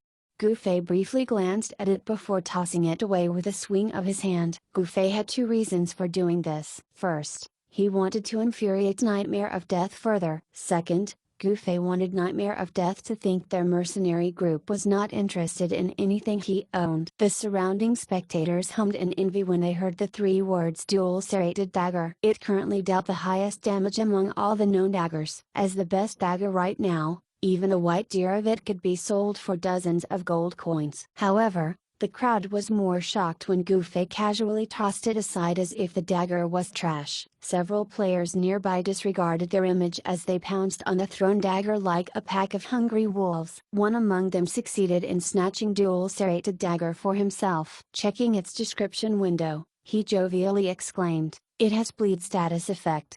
The bleed status effect meant that a wound created on a target's body using the dagger would incessantly bleed, causing the target's HP to continuously diminish. It would undoubtedly increase the efficiency of grinding monsters and afflict a troublesome condition to an opponent in PvP. Since priests had yet to learn the cure skill as of date, the only way to recover from open wounds under the bleed effect would be to use blood clotting medication or bandage. Who would have the time or ability to bandage oneself up during PvP? Therefore, it was clear how troublesome an opponent would be in a fight if he or she was wielding such a weapon that could readily create bleeding wounds. Gufei once threw a flying dagger at Ziziotion to cause that same effect. He also nearly succumbed to this effect after taking Ziu's Cyclone previously. However, those status effects were applied purely by chance. Something the system would bless a target with a status effect after taking into account the character's level of injury. It was a separate case from equipment that had the bleed status effect additional trait. Selling the strongest dagger thus far with its bleed effect for 100 gold coins was easy. Therefore, the crowd was speechless that Gufei had casually tossed it aside. Gufei remained indifferent to this revelation and only flashed a bright smile to the lucky recipient of the thrown dual serrated dagger. The crowd now inexplicably felt a sense of favorability toward Gufei. They began helping Gufei ridicule Nightmare of Death. Nightmare of Death felt extremely aggrieved. Gufei had clearly killed him for no rhyme or reason. How did he become the wrongdoer in this situation when he was the one who lost his weapon after getting killed by Gufei? Gufei also did not expect his plan of killing two birds with one stone would create a third favorable outcome. Seeing the expression of anguish on Nightmare of Death's face, Gufei sent out a message on the mercenary channel, "Sword Demon, you should really come by and have a look at this guy's face right now. I guarantee that it's 10 times more worth it than killing him." "What did you do?" everyone asked curiously. "I killed him again after I tricked him into coming out." "It's a shame he dropped his dagger instead of frost memories," Gufei lamented. "It's easier to drop equipped items than stored items." Regardless of the situation, Brother Assist loved to share his nuggets of information to others whenever he had the chance. Hopefully, he'll equip Frost Memories next. Gufei gazed at Nightmare of Death in anticipation. Regrettably, Nightmare of Death no longer dared to clash with Gufei. Instead, he focused his energy onto the conversation window as he hurried his buddies to rescue him. "We're here, just waiting for the rest," someone replied. "What are you waiting for? Fuck him up now." Nightmare of Death's hatred toward Gufei had now infused into his very being. "There are only a few of us. He's got many people on his side," one of his buddies said. "Where?" "It's just him alone," Nightmare of Death asked. "Are you kidding me?" "That group of players outside the Thieves' Union, of course." His buddy sputtered. "Those are just onlookers. Don't mind them," Nightmare of Death insisted. "Is that so?" His buddy asked, suspicious. It was common for people to watch a fight, but it was rarer to see a crowd participating in the taunting. Looking at the spectators, he heard a few of them curse loudly at Nightmare of Death. Even more joined in to chant en masse, "Come out, come out, come out if you've the guts." How were these people just onlookers? They were clearly here to challenge him. They're truly just onlookers. Nightmare of Death was on the verge of crying, just come over and finish this guy off already. We're here. We're here. Several of his buddies realized that squeezing through the crowd to assess the situation would not pose danger since no one knew them. One of them faked ignorance and asked a player beside him, "Bro, what's happening? Why is it so lively here?" The player pointed to the spot where Goofy was. "That bro's way too amazing." Some matter caused him to hunt that other guy. He didn't bother looking at the dropped equipment and just tossed it away. "That guy inside." The player now pointed at Nightmare of Death, who was squatting inside the safe zone, and continued his explanation. "That guy's a coward, though. A person who used to possess dual serrated dagger with bleed effect must be a pro, right? But he's now huddled inside the safe zone, not daring to even squeak. Hee. Useless." Although their friend was being scorned before their eyes, these few men instead felt glad as they learned that this crowd was truly just a bunch of onlookers. Only Nightmare of Death's cowardly actions had caused this crowd to throw in their lot behind Goofy. Everything would be ending soon, though. They would end that guy's arrogance here. These men all caught one another's gazes and uniformly leapt forward. "They're here." Nightmare of Death slapped his thigh, discarding his misery. He did not care that his cry would alert Goofy. From his perspective, nothing was scary about the lone Goofy anymore, as 7 of his friends had come to rescue him. Goofy faced backward when he heard the sound of movement from his rear and saw 7 men standing there. They stared daggers at Goofy, silencing the crowd at once. The onlookers were very aware of what was happening. Joining in on the taunting was just them having fun. Now that the PvP situation had worsened, they quickly shut their mouths to avoid being implicated along with the offending party. "You guys are finally here," Goofy drawled, adding, "I've been waiting for such a long time." The 7 glanced at one another as they became more vigilant of their surroundings. Could this be an ambush? They thought to themselves. However, nothing strange could be found around them at all. Goofy stared at their attire and pointed at each of them. "Mage, archer, warrior, thief, priest, knight, you." Pointing toward the last man, Goofy hesitated for a moment before asking, "Are you a fighter, then?" "I'm a warrior, too." The last man answered indignantly. This person could identify the rest of their job classes with a glance, so why could he not tell what was his own? What a pity. Goofy had a face full of regret. If you were a fighter, wouldn't that mean that the 7 main job classes were here? Each with its advantage. Your team would be spectacular, just like the Calabash brothers too. The 7 looked at Goofy as they ruminated on whether his words contained a deeper meaning or just crazy talk. "You should leave," Goofy said to the second warrior of the bunch. "Swap with another fighter. That way, when 7 people with different job classes lose against me later, the 7 Calabash brothers may still stand a fighting chance if they fuse into a Calabash Titan." Fuck. They never imagined that the person would make a fool of them by acting silly. They each angrily took a spot to surround the person. Goofy sighed. He doubted that taking care of these 7 men would be difficult. At this rate, his park value would increase by 7 points. Ring of Fire. Release. Goofy raised his sword and issued the command, casting the spell that mages could obtain upon reaching level 6. It was a beginner spell and the weakest out of all the defensive spells. This spell's manifestation was not flashy, but it would look like an actual ring of fire if the proficiency of the spell was high. It was a pity that Goofy's proficiency for this spell was currently 0, so it only appeared as a flame orb that circumvolved his entire body. His plain and solitary form became more pronounced with the 7 men encircling him. Looking at this scene before them, the 7 men laughed riotously. The warrior, who still held a grudge for being teased as a Calabash brother, said sarcastically, "Oh, boy, your flame orb is truly fearsome. We're quaking in our boots." "Is that so? You better not come any closer, then," Goofy advised faintly. "Oh, yes. I won't dare come near you," the person said as he strode confidently toward Goofy. He was a warrior. He knew very well how insignificant the damage Ring of Fire could deal to warriors like him. In the blink of an eye, The warrior was now within the AO of Gufei's ring of fire. With low proficiency, the spell's damage output was also small. The warrior was just standing beside Gufei. The rotation speed of the flame orb was slow as well, floating around like a ghostly flame that could lose its buoyancy at any moment. Once the warrior stepped within the spell's AO, he actually dared to stare at it and guffawed. "Oh, dear. Your flame orb is about to float into me. I'm gonna die. Save me." Just as his voice faded away, the floating orb really entered the warrior's body. At that same moment, Gufei pulled up Moonlit Knife Walls. Gufei's two-pronged attack caused the warrior to be replaced by a short-lived white light. The seemingly innocuous flame orb continued to orbit Gufei. He shook his head and sighed, "You left so delicately, just as you came so daintily." Flinging his sleeves, Gufei raised his head. Next, the remaining 6 men exchanged looks. They could not tell how the warriors had died. Did the ring of fire kill him? As they were very logical gamers, none of them believed a whit of this nonsensical truth. They suspected that there was something dubious beside Gufei, or that there was a long-range attacker hiding among the crowd. The mage among the 6 men waved his magic staff. "Fireball! Shoot!" A ball of fire flew out. Perfect timing.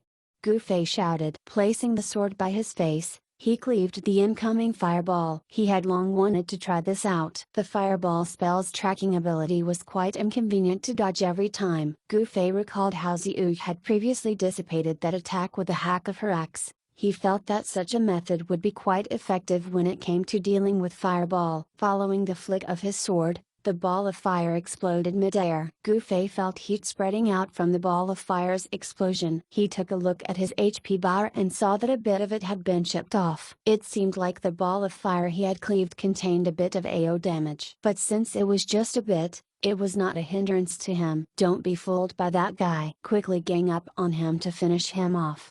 Nightmare of Death was madly hopping in anxiety within the safe zone. In his opinion, Gufei had no choice but to provoke the group into attacking him singly because he was outnumbered. Gufei must have tricked the warrior into approaching him to eliminate the latter through an unknown method, leaving the rest of the group clueless and suspicious. Just a small act of cleaving the ball of fire from Gufei was enough for everyone to see him differently. Just how hard could it be to disperse a slow-moving ball of fire with a sword? This bunch of idiots! Nightmare of Death cursed in his mind. He verbally urged them, "This person is all bluff. He's just one man, nothing to be scared about. Let's go."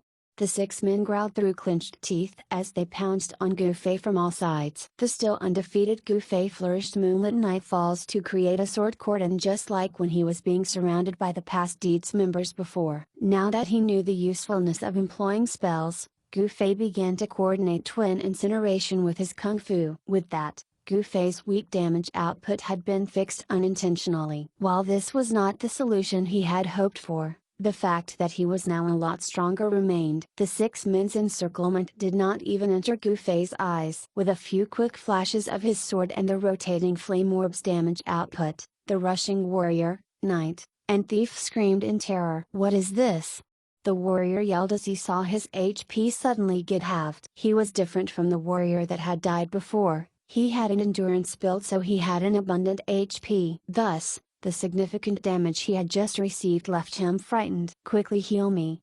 The 3 fearfully vied with one another for the priest's heal, knowing that priests currently could only heal one target with each bestowal. The team's priest was at a loss of what to do, so he randomly bestowed heal on one of the 3. Gufei did not care who got saved as he casted Twin Incineration on them once more. He had grasped the essential aspects of this spell after repeated usage. This spell would produce a flare of light that would ignite a target. The flare would light a weapon if a player was equipped with one and would flash between the fingers if a player was barehanded. Twin Incineration attached itself differently from Fireball toward a target. Just like a lit matchstick, the spell would easily set whichever target on fire. Unlike Fireball that would explode upon contact with its target, Twin Incineration would linger for a short while. This meant that any target in contact with a flare on Gufei's weapon would be set ablaze. In other words, As long as twin incineration was used properly, it would be able to apply damage within an area just like Ring of Fire. Most mages would consider it good enough if their intended target ignited once by the flare that they had casted. As for the all-agility mage Gufei, his fast movement was able to manipulate twin incineration into setting ablaze a radius of 180 degrees. If he added more points to agility in the future, he would be able to launch an attack radius of 360 degrees or even 720 degrees. The twin incineration Gufei had casted just now incinerated everything within its radius of 180 degrees, killing off the thief and knight in one sweep. The warrior with abundant HP got healed by the priest, so he thought he could survive all this. As he thought of this, Gufei's flame orb burningly passed through him. The warrior retreated in shock. Yet the much faster Gufei immediately closed in on him. Lifting the sword in his hand, Gufei chanted, "Fireball, shoot!" With this three-pronged attack, the warrior was unable to withstand the damage. White light came and went in the same way that his fellow warrior had left. Gufei pointed the tip of his sword next to the mage and archer who had been looking for an opportunity to attack alongside the warrior, knight, and thief. Unbeknown to the enemies, Gufei's attention was actually focused on the man behind him. He did not forget that his original goal was only Nightmare of Death. At the time when the 6 men were encircling, he saw in his peripheral vision Nightmare of Death activating stealth and skulking away. The archer and mage had already realized Gufei's might and no longer dared to face him head-on. They began running to and fro within the crowd outside the Thieves' Union, looking for a chance to attack Gufei from a distance. However, to their horror, Gufei did not move slowly like most mages. In a few quick dashes, Gufei quickly closed in on the enemy mage. Swiftly slashing his sword, Gufei killed the mage before the latter could even squeak a word. When he saw Gufei chasing the mage first, the archer thought that he could use this chance to quickly knock an arrow and attack. However, he had not expected Gufei to make short work of the mage. In the next moment, Gufei bounded toward the archer. Shooting an arrow from within the small crowd was hard for the archer. His shooting preparation, knocking an arrow, pulling the bowstring, aiming at a target, and letting loose an arrow, was greatly hindered by the cramped space as well. As a corollary, Gufei reached the archer before the latter could fire an arrow. The archer's shaking hands caused him to shoot an arrow with an unsteady flight. At this moment, a sharp scream echoed from within the crowd. When the archer took this chance to flee, Gufei did not give chase. This was because he could feel a familiar killing intent radiating from behind him. "He's here," Gufei muttered as he took a step forward. The figure that had appeared beside Gufei was accompanied by a loud fuck. Nightmare of Death's heart was in turmoil. Why did I attack while this guy was stepping forward? He did not realize that Gufei had intentionally stepped forward to dodge his attack. "I'm here." A voice rang from within the crowd once more just as Nightmare of Death faded into view. A fiery red figure dashed out of the clustered players, but Gufei paid no attention to the person. His focus was on Nightmare of Death's hand that was now gripping Sword Demon's Frost Memories. Gufei would wager his life and level if that was what it took to retrieve Frost Memories. He put his sword back inside his dimensional pocket and prepared to risk it all. However, Gufei did not expect that the target of the person who had yelled "I'm here" was not him but Nightmare of Death. At this very moment, the person got right in front of him and heaved Nightmare of Death upward with a haw.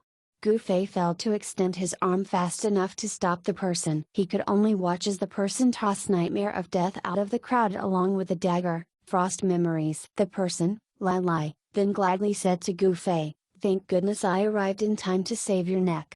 You moron." Gufei bellowed as he rushed out of crowd without a backward glance. "Fuck, what did you say?" Lila angrily asked. She clenched her fists and chased after Gufei. Chapter notes: 1. Dash and unarmed combat technique. 2. Calabash Brothers, a Chinese animated series about 7 brothers with different abilities, all born from a calabash. Chapter 109. Frost Memories. Nightmare of Death did not fall to his death after being tossed out of the crowd. Knowing that Gufei was right behind him, he did not try to enter the safe zone again. Instead, he quickly climbed to his feet and ran away. "Pardon me." "Make way, please," Gufei shouted as he squeezed his way through the crowd. These surrounding players were naturally supportive of Gufei's pursuit of Nightmare of Death. Right now, however, Quickly making way for Gufei could not be accomplished just because they willed it as they were clustered together. Although the clustered players moved away from one another as best as they could, Gufei still had to exert colossal effort to squeeze through them. With Gufei's low strength, he found it easier to fight the 7 Calabash brothers than to squeeze through the crowd. Lai Lai, who was closely following behind, incessantly yelled "Hold it!"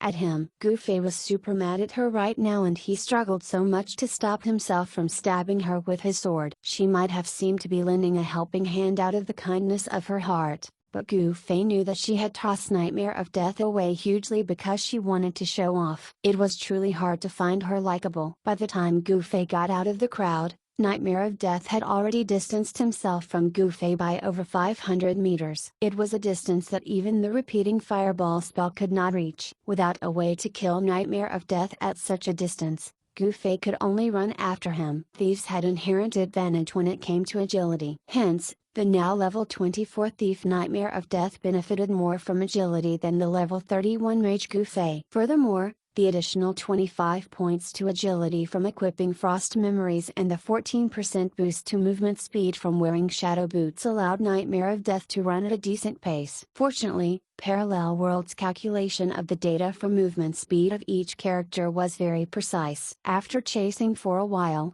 Gufei's slightly faster speed than Nightmare of Death's began to show, and the distance between the two gradually shrank. From time to time, Nightmare of Death would look over his shoulder as he continued running onward. His heart beat faster and faster when he saw Gufei get nearer and nearer. He wanted to request for backup, yet he did not dare send a message out while running. That action was akin to reading a book while running. He risked the possibility of tripping or running into a tree, or, worst of all, getting caught by Gufei. Nightmare of Death did not want to die this time no matter what. He was now at level 24. Dropping another level would lose him his stealth skill. The stealth skill was undoubtedly the thief job class specialty and what made thieves valuable. Any thief would spend substantial time grinding the proficiency of this skill. Nightmare of Death was no exception. Just the thought of losing the time and effort he had placed into grinding stealth's proficiency sent a shiver up his spine. Since he could not send out a message while running,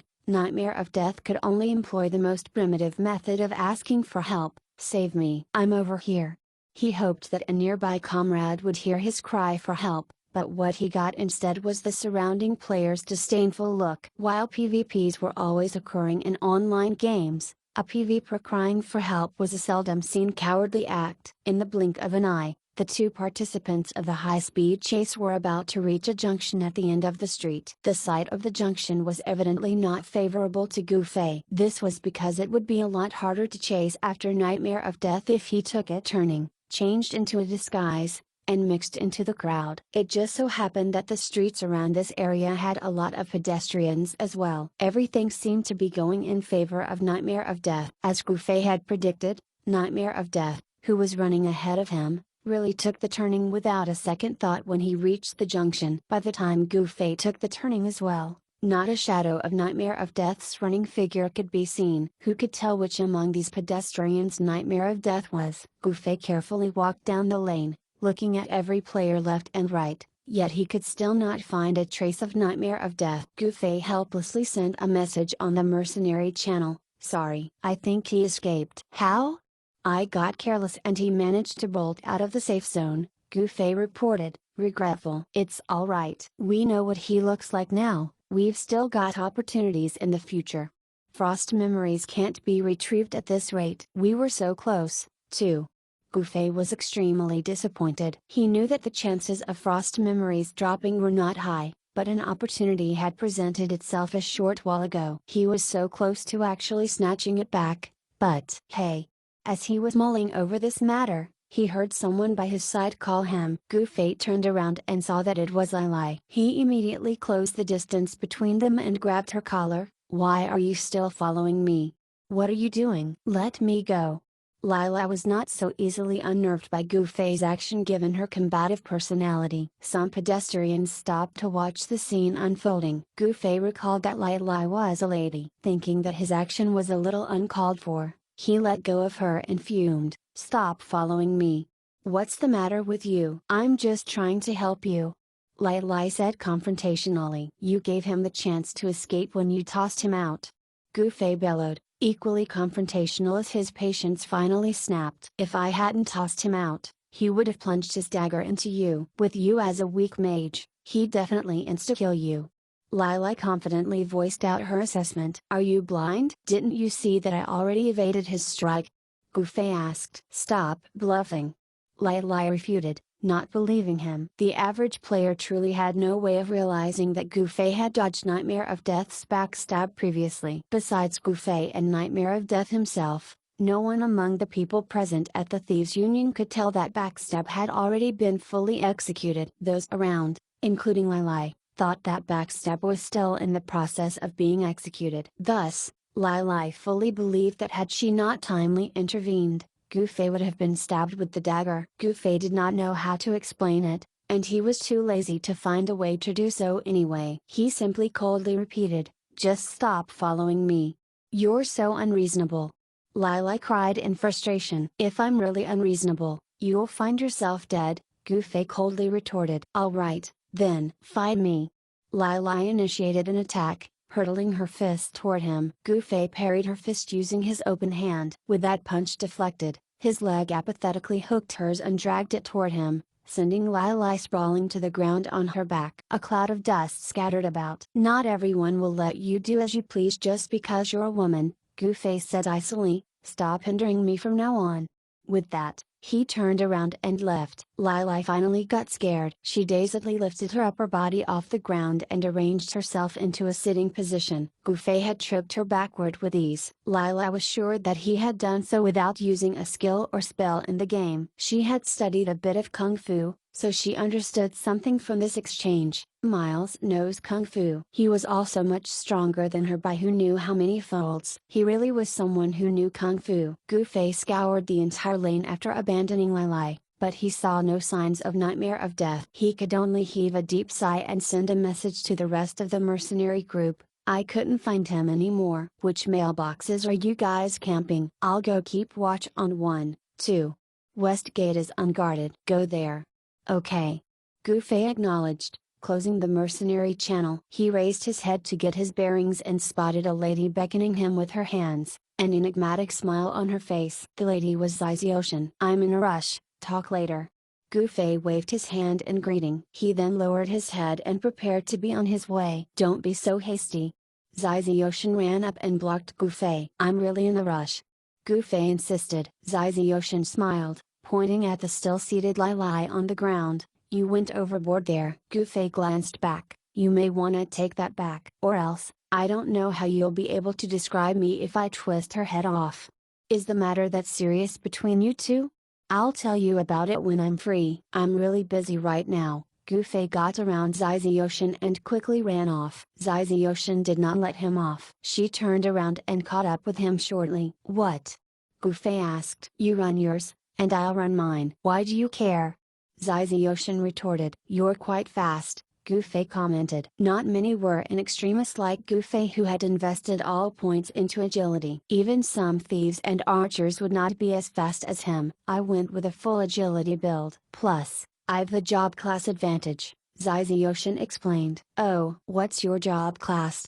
Gu Fei recalled that he still did not know Zizioshin's job class even now. Determining her job class through her attire was impossible. When Gu Fei first met her, she was wearing a purple robe. He now knew that that robe was what a priest would wear. At the moment, she was wearing a thief cape. Archer. Zizioshin's answer indeed did not reflect her outfit of the day. A full agility archer would of course not be slower than Gu Fei. It was considered as the job class that benefited the most from agility. Gu Fei nodded his head and did not say another word. Are you off to kill people?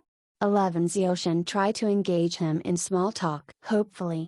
Gu Fei said. Indeed, he was hoping that Nightmare of Death would appear by the West Gate's mailbox. No further words were exchanged between them along the way. Gu Fei sprinted his way to the West Gate, as Zizioshin followed him all the way. Gu Fei eyed her oddly many times over, but she pretended to not see any of them. Gu Fei sighed in relief when he saw that Nightmare of Death was not at the West Gate's mailbox. He had rushed here as fast as he could. If Nightmare of Death rushed here from their previous location, He should not be faster than Gufei even if he tried his best. Gufei retreated to the side of the road. If Nightmare of Death spotted him from a distance, he would of course not go near the mailbox, especially since it meant his death. Gufei settled himself into a corner and trained his eyes on the mailbox. Suddenly, he slapped his forehead. I'm so stupid. I know that Nightmare of Death will be the one holding onto Frost Memories. So why didn't I just patiently wait till he had to mail it from the start? If he wants to mail something, he'll naturally take it out of his pocket to put it into the mailbox. Earlier,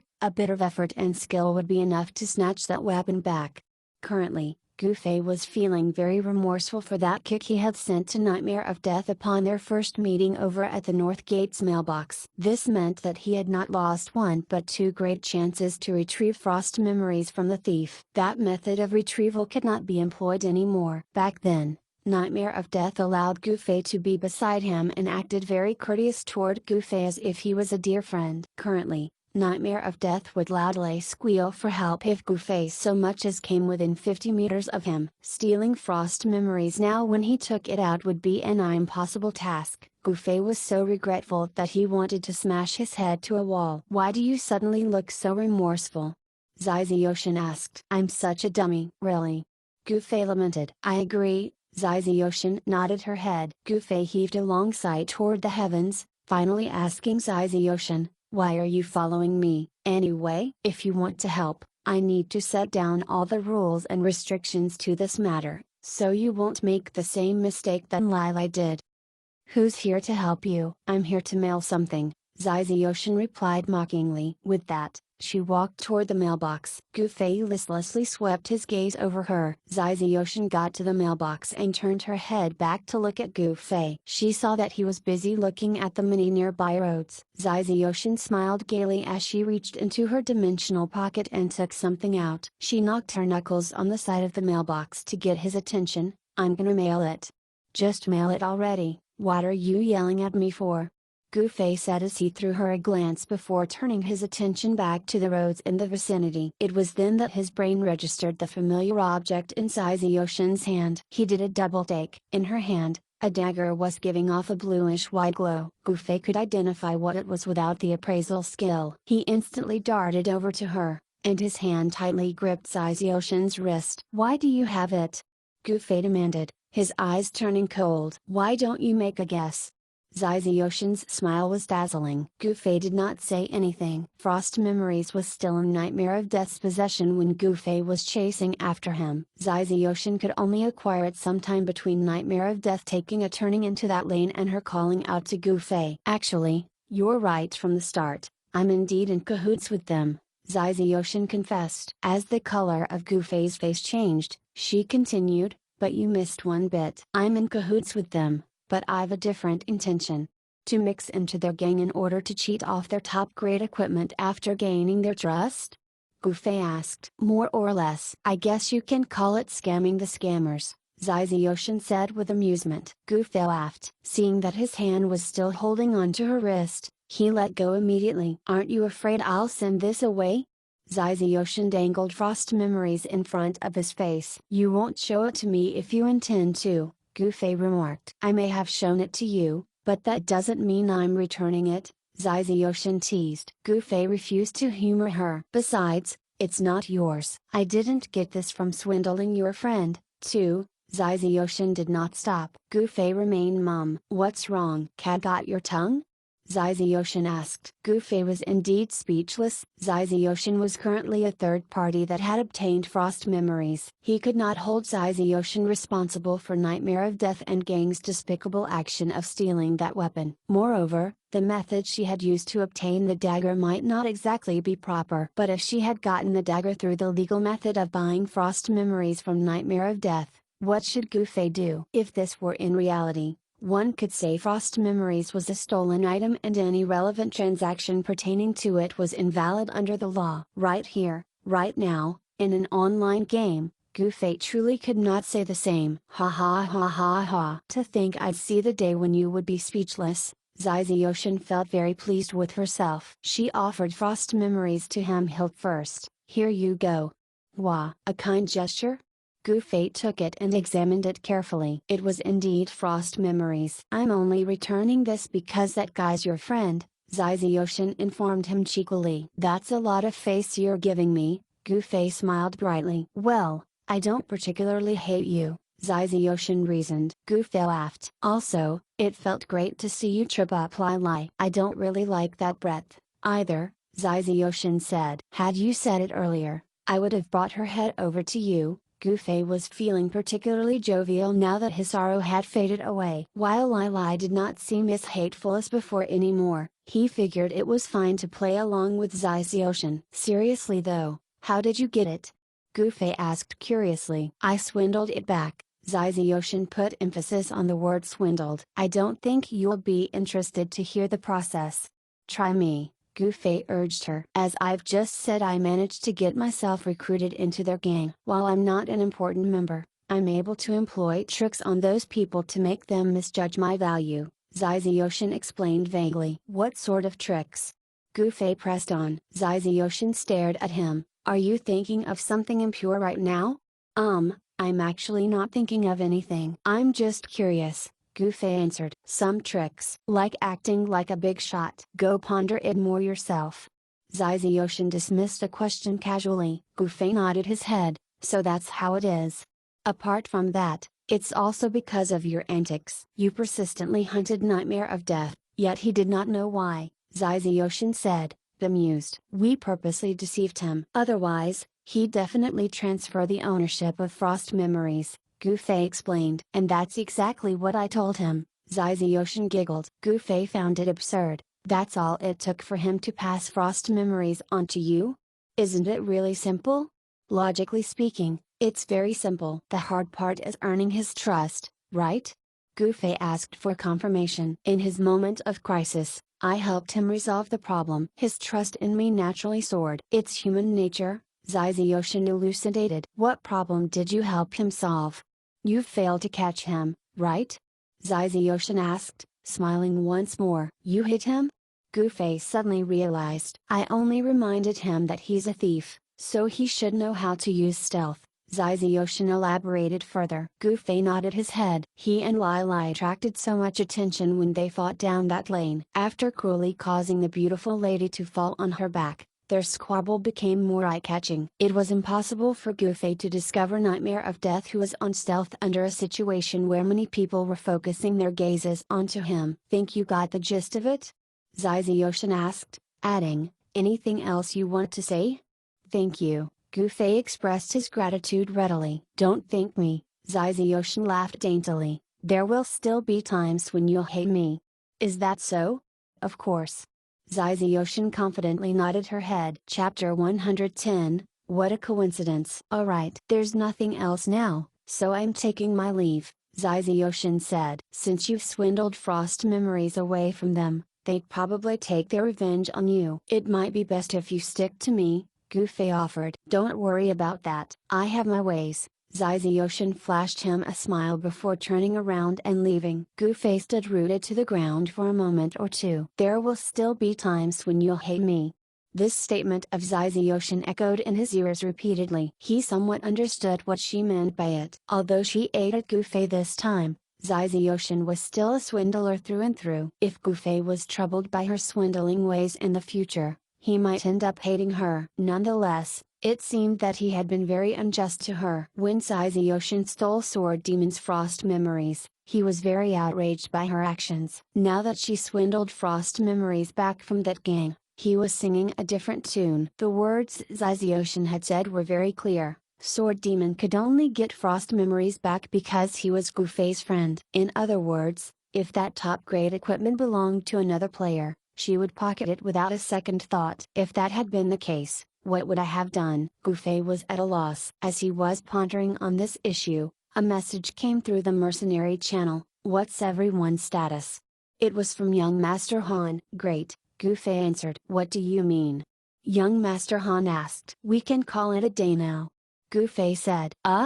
Everyone exclaimed in surprise. Meet you all at Ray's bar. Gufei left it at that. Such an exciting story was best told in person, Saying it on the mercenary channel was far too emotionless. Gufei was the first to arrive since Ray's bar was closer to Yunjuan City's west gate. "Hey, Ray." After his excursion in Y City, the sight of these familiar faces in Yunjuan City really made him feel all warm and fuzzy. "Long time no see."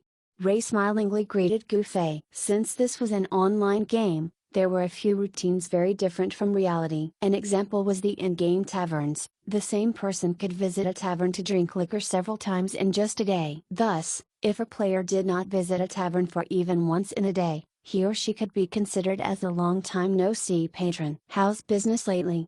It was rare to meet someone who provided service with utmost sincerity like Ray, so engaging in small talk with other tavern owners was almost impossible. Ray smiled. "Same old, same old." 6 glasses of liquor. Gufei waved his arm casually as they headed toward the room that they usually occupied. "There are people there." Ray hurriedly called after Gufei. "What?" Gufei did not hear him clearly and continued to walk toward the room. It was boisterous inside the bar, so hearing each other clearly became harder the more distance the two put between them. Ray did not answer him anymore as Gufei had already lifted the entrance curtain of the room. What a coincidence," Gufei said in greeting to the people inside the room when he peeked in. They were the ladies of Amethyst Rebirth. Lila was seated at the center of the room. Her eyes were puffy as if she had just cried her heart out. July on the left and Luo on the right were consoling her. Only Ice Glaze was seated on the other end of the table, fiddling with her sleeve. She looked as if she wanted to say something but did not know how to do so. When Gufei stepped inside the room, the 4 ladies lifted their heads. "Continue chatting, I'll go somewhere else." Gufei did not wish to intrude. "Don't leave." July stopped him as she stood up. "Is there something wrong?" Gufei played the fool. "Sit down," July ordered as she sat down once more. Ice Glaze shifted to the side and made space for Gufei to sit. "Thank you." Gufei smiled. This lady was really nice, especially when compared to Lai Lai. Seeing his suddenly appearance, Lai Lai showed a wanting to cry again expression. The pain look on her face seemed capable of producing salty tears with just a squeeze. While Gufei already considered Lai Lai's sin as something minor after obtaining frost memories, his dislike for the lady remained the same. He sat himself down. His expression was no longer frosty like before, but he made no move to comfort the lady and merely smiled as if nothing was unusual. Ice Glaze felt somewhat awkward about his attitude, so she tugged the corner of Gufei's sleeve and gave him a look. "This lady's truly kind," Gufei thought to himself. With her passive personality, Ice Glaze must currently be feeling distraught at finding herself entangled in such a difficult situation. Wanting to extricate Ice Glaze from the situation, Gufei spoke. "Shall we order something to drink?" Gufei's words made everyone feel faint. July was the first one to recover. Since it seemed that Gufei did not intend to broach the subject, such a task would naturally fall onto her, the guild leader. "What happened between you two?" "We're all in the same guild. Talk things over if there's a problem. No need to be so stiff about this." July was being very objective about the issue and did not appear to be taking sides. Her position as a guild leader compelled her to mediate the issue with zero bias. Luo also spoke. "It's true that Lila is a bit impulsive, but I'm sure she hasn't done it with any ill intent. I'll apologize on her behalf if she accidentally offended you or caused a setback in whatever crucial task you're on." Luo's words were far more powerful than July's. She lowered herself to an equal standing and took the initiative to apologize. At the same time, her voice carried a somewhat jesting tone. It somewhat conveyed the message to Gufei that her apology was not completely sincere. Thus, he should probably. Gufei suddenly found all this hilarious. He noticed the similarity between July and Luo's bear and sword demon and young Master Han's combination. Between the two men, Sword Demon always took the lead while young Master Han acted as his support in other MMOs. However, Gufei could tell that while Sword Demon was the one who acted as the guild leader, young Master Han was the one who did all the planning and made all the decisions. Based on his narcissistic personality, young Master Han was not the type people would easily find likable. It was possible for him to lead a small mercenary group composed of familiar people, but it was a different matter when it came to leading a large guild. A guild he would try to lead was highly likely to fall apart in less than a week. In contrast, Sword Demon was loyal, was heroic, handled affairs delicately, and minded the little things, which made him the perfect man to lead any group of players. This was wholly demonstrated in Y City. Instead of a high level of intelligence quotient, it was preferable for a leader to have a certain air and temperament. As for the pair of July and Luo, honestly speaking, Gu Fei felt that July's temperament was not as good as Sword Demon's. Although she had the impartiality found in guild leaders when it came to dealing with matters, her attitude was far too solemn that it made it difficult for people to believe that that was her true nature. Meanwhile, Gu Fei had always felt that Luo was the remarkable one. She was great at handling affairs, had a cool composure at all times, and could get right to the crux of an issue with a few words. She definitely had the makings of a guild leader. Miles, what do you say? Gu Fei was mum for quite some time, so July asked him once more. Oh, it's nothing. I've already forgiven her, Gu Fei answered uncaringly. Luo also felt like fainting this time. Her carefully phrased words for this delicate matter were easily resolved by Gu Fei. Although his wording was not as clever as hers, he managed to resolve it by being thick-skinned. Once again, Gu Fei found something laughable. Lila was known for her quarrelsome personality, yet she was currently keeping her silence and depending on Luo and July to speak for her. Guess she's all bluff and bluster. In that case, shouldn't Miles apologize as well? You did cause Lila to fall down on her back at a busy street, July said helplessly. Sure. But she must apologize first since it's her fault in the first place, Gu Fei demanded mildly. Lila finally exploded. Didn't I already apologize? Her self-righteous behavior really makes liking her difficult. Gu Fei thought disdainfully to himself. Sighing, he showed a smile that did not reach his eyes. You need to bear some responsibility. Is it you who just apologized to me? It's Luo speaking on your behalf, right? If Gu Fei's tone did not have a hint of disdain and ridicule, Lila would probably not pursue the matter further. She had a quarrelsome behavior, after all. Ignoring July and Luo's coaxing, she bawled, "Don't stop me. I must ask him, what did I do wrong? I ran over to help him. Is that wrong?" Gu Fei quickly fixed his evaluation of Lila's personality. She was truly not a dog without a bite. It was only the concerted efforts of July and Luo that had kept her muzzled until then. But since she asked, Gu Fei gladly told her, "Where did you go wrong? Did you know that person took my friend's top-grade dagger? I put a lot of effort into making him come near me so that I could snatch back the dagger, but you actually tossed him out. Where am I gonna go to find him now?"